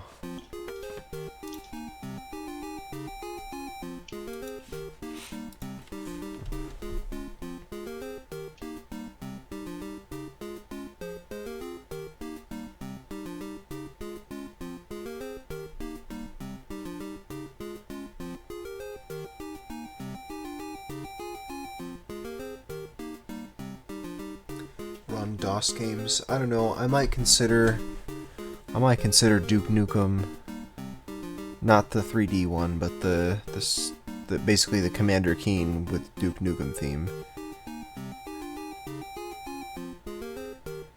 I also very much enjoy the Commander Keen games, but I think those have been pretty much done speedrun-wise, because Cosmo ran a whole bunch of those.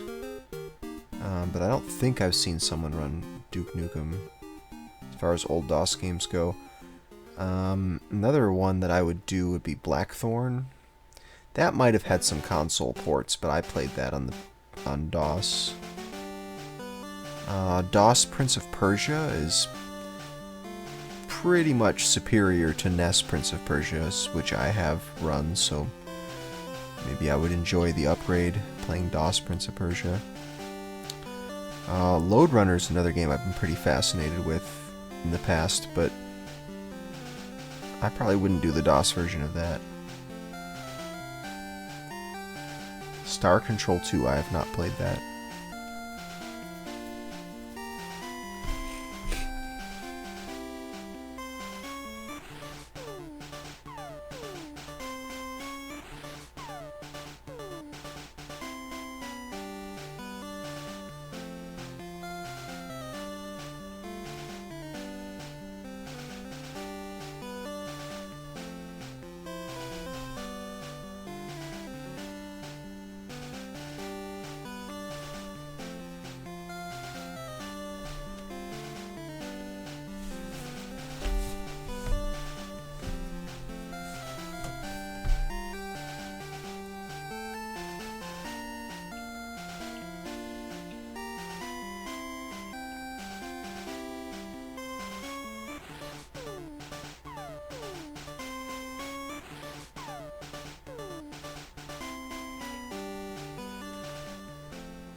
I did try to run Bard's Tale 2 DOS game. Man, if you thought the Dragon Warrior games were grindy, you should see Bard's Tale 2.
Yeah, the space ducks from DuckTales, I see what you're saying.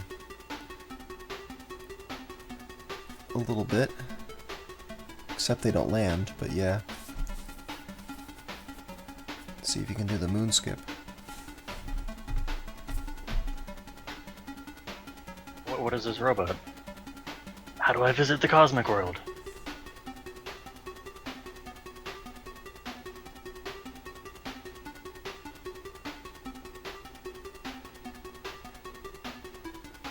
Oh, we're doing it. Outboring Survivor.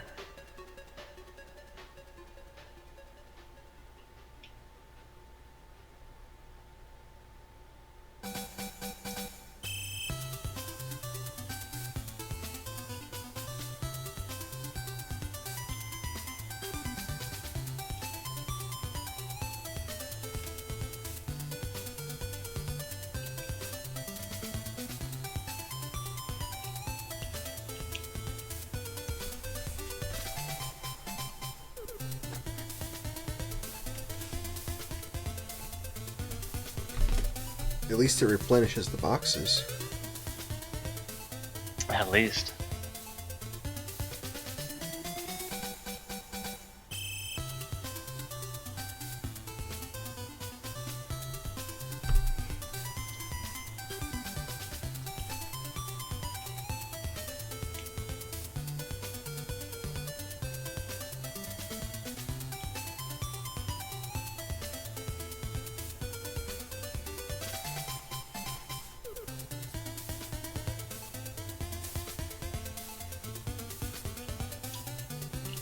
Oh, he's moving towards me. He's changing it up.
There we go. Easy. Just take some patience, no problem.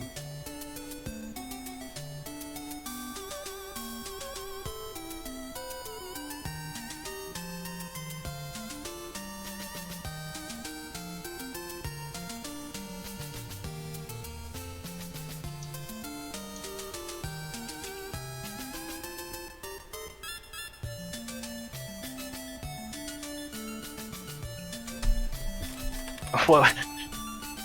What is this switch? Just squishes you? Rains down asteroids?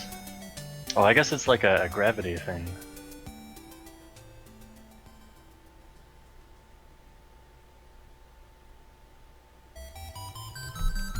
Oh wow, so not only does this game have reverse gravity, it also has super regular gravity. Huh.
haven't figured out what's going on with this battle here yet.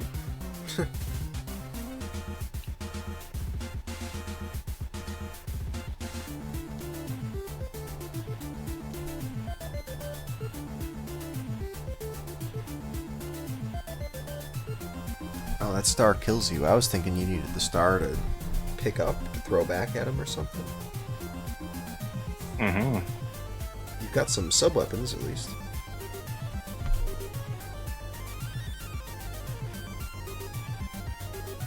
I mean, surely there must be some way to fight him besides just using up your glider power-ups or something. Right.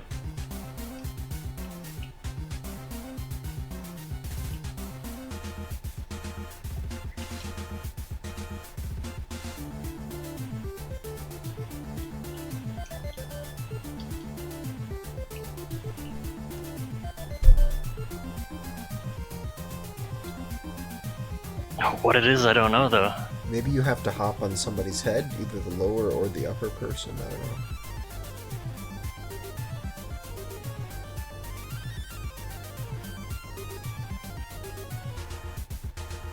No.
Do the platforms do anything?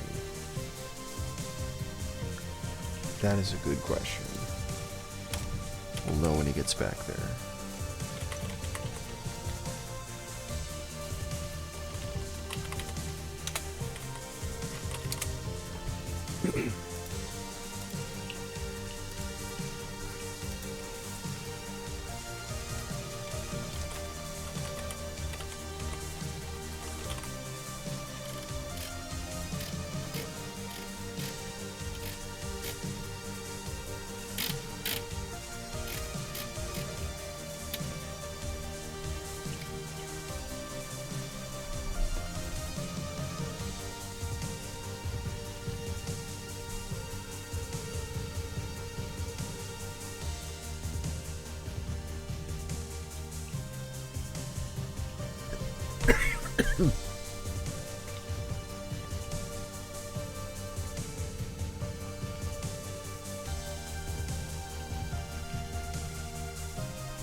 I'd try using the remote thing on him.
Damn, those meteors are mean.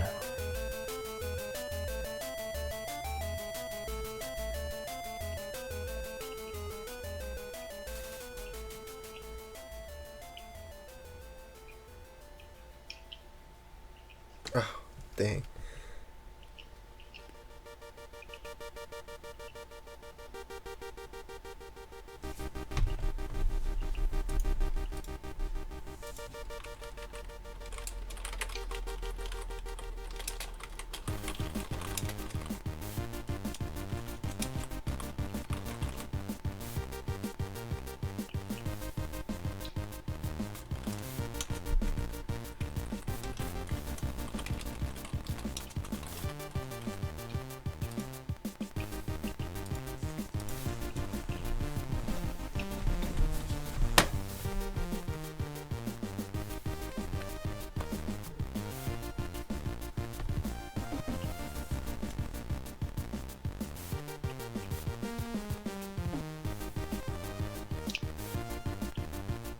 Oh, that killed me. Jeez.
Alright, well I fired like 10 gliders into him. One of ideas. Wow. Huh.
Yeah, but like I was looking in the FAQ, and the FAQ just says use gliders on this guy, but he hit him with a lot of gliders back there, and it still didn't kill him.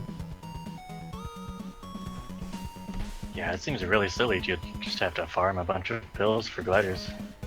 That's a lot of farming. I don't know.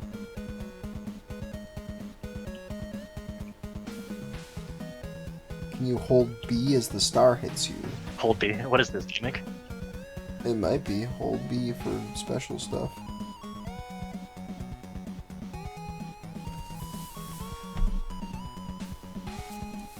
Maybe the stars do something? Can you hit like down in B or down in A, up in B?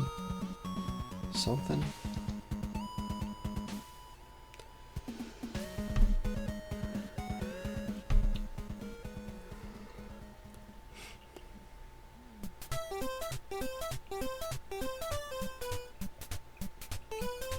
Nothing seems to do anything.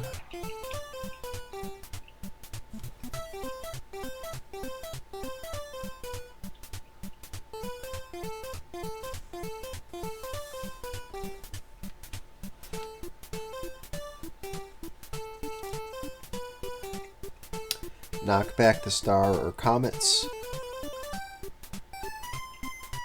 It didn't seem like it. I don't know what you would use. You don't really have an attack in this. Other than throwing boxes, but the game doesn't give you boxes there.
Oh.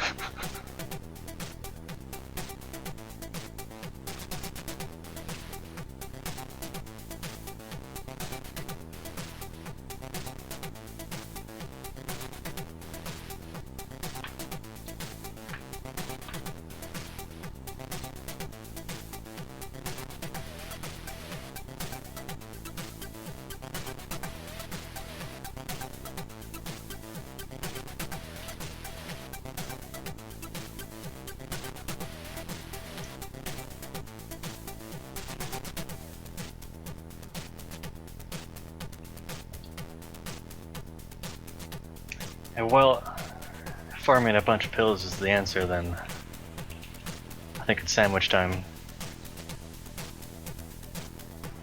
Didn't sign up for this.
What?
Okay, well now what?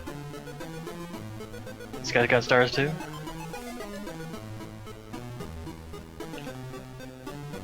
Wow, how'd you catch it that time?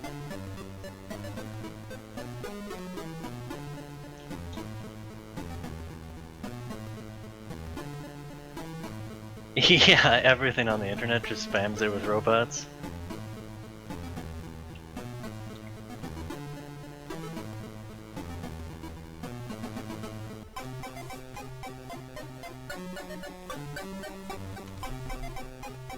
Yeah, you just gotta hit B at the right time.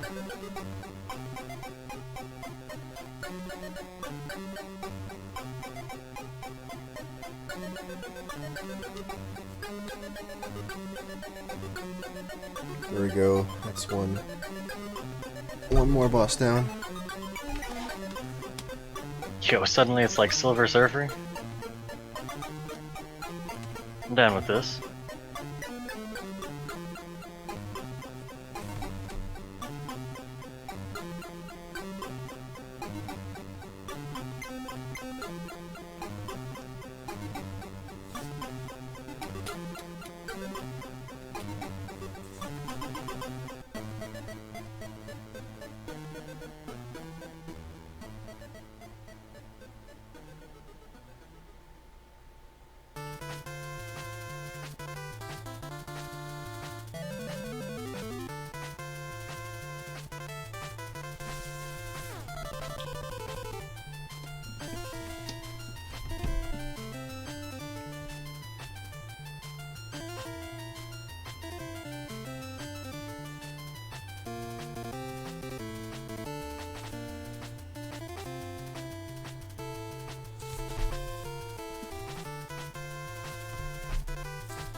Alright, Cogswell's office. We're practically there now, right?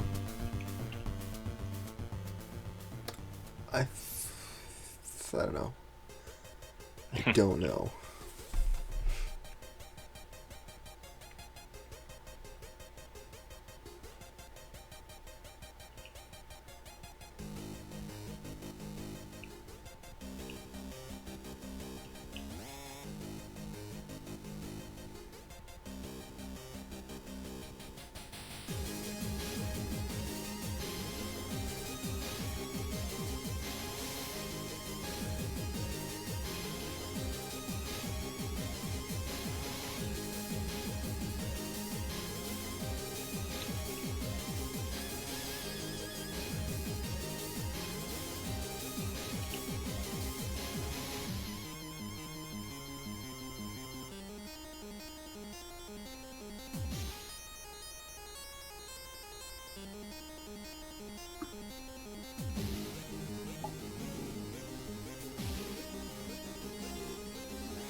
doesn't even let you just cheese this.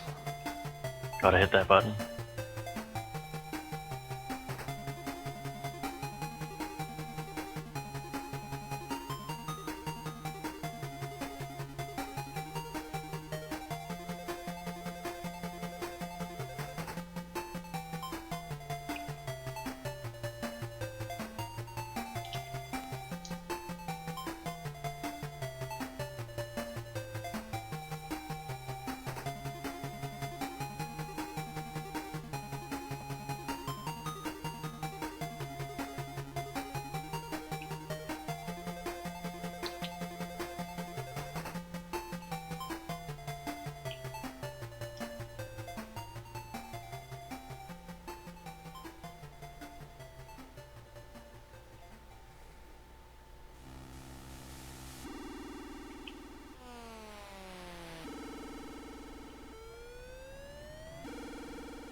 Okay, that's it.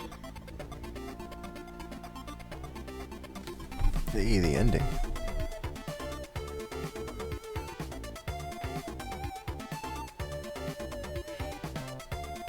That last level was pretty darn hard.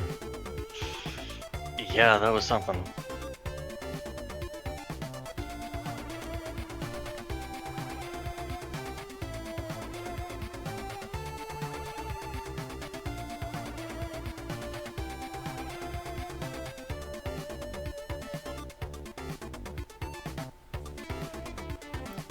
Whew.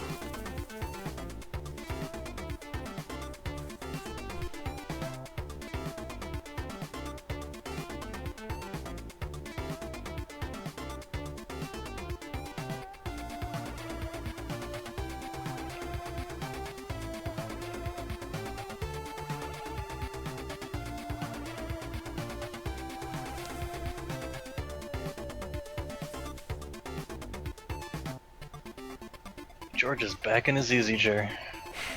I think that's where I'm gonna go. Sounds good to me. Hope that was worth it.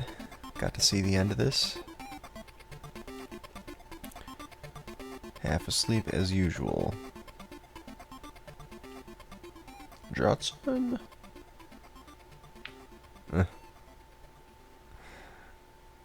Well done. Well, congrats today.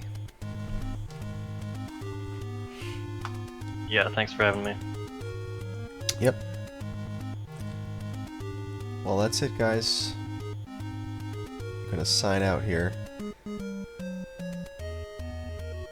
I'll catch you guys Saturday. Saturday noon, we'll be back doing some more SGL all day. Good night, everybody. See ya.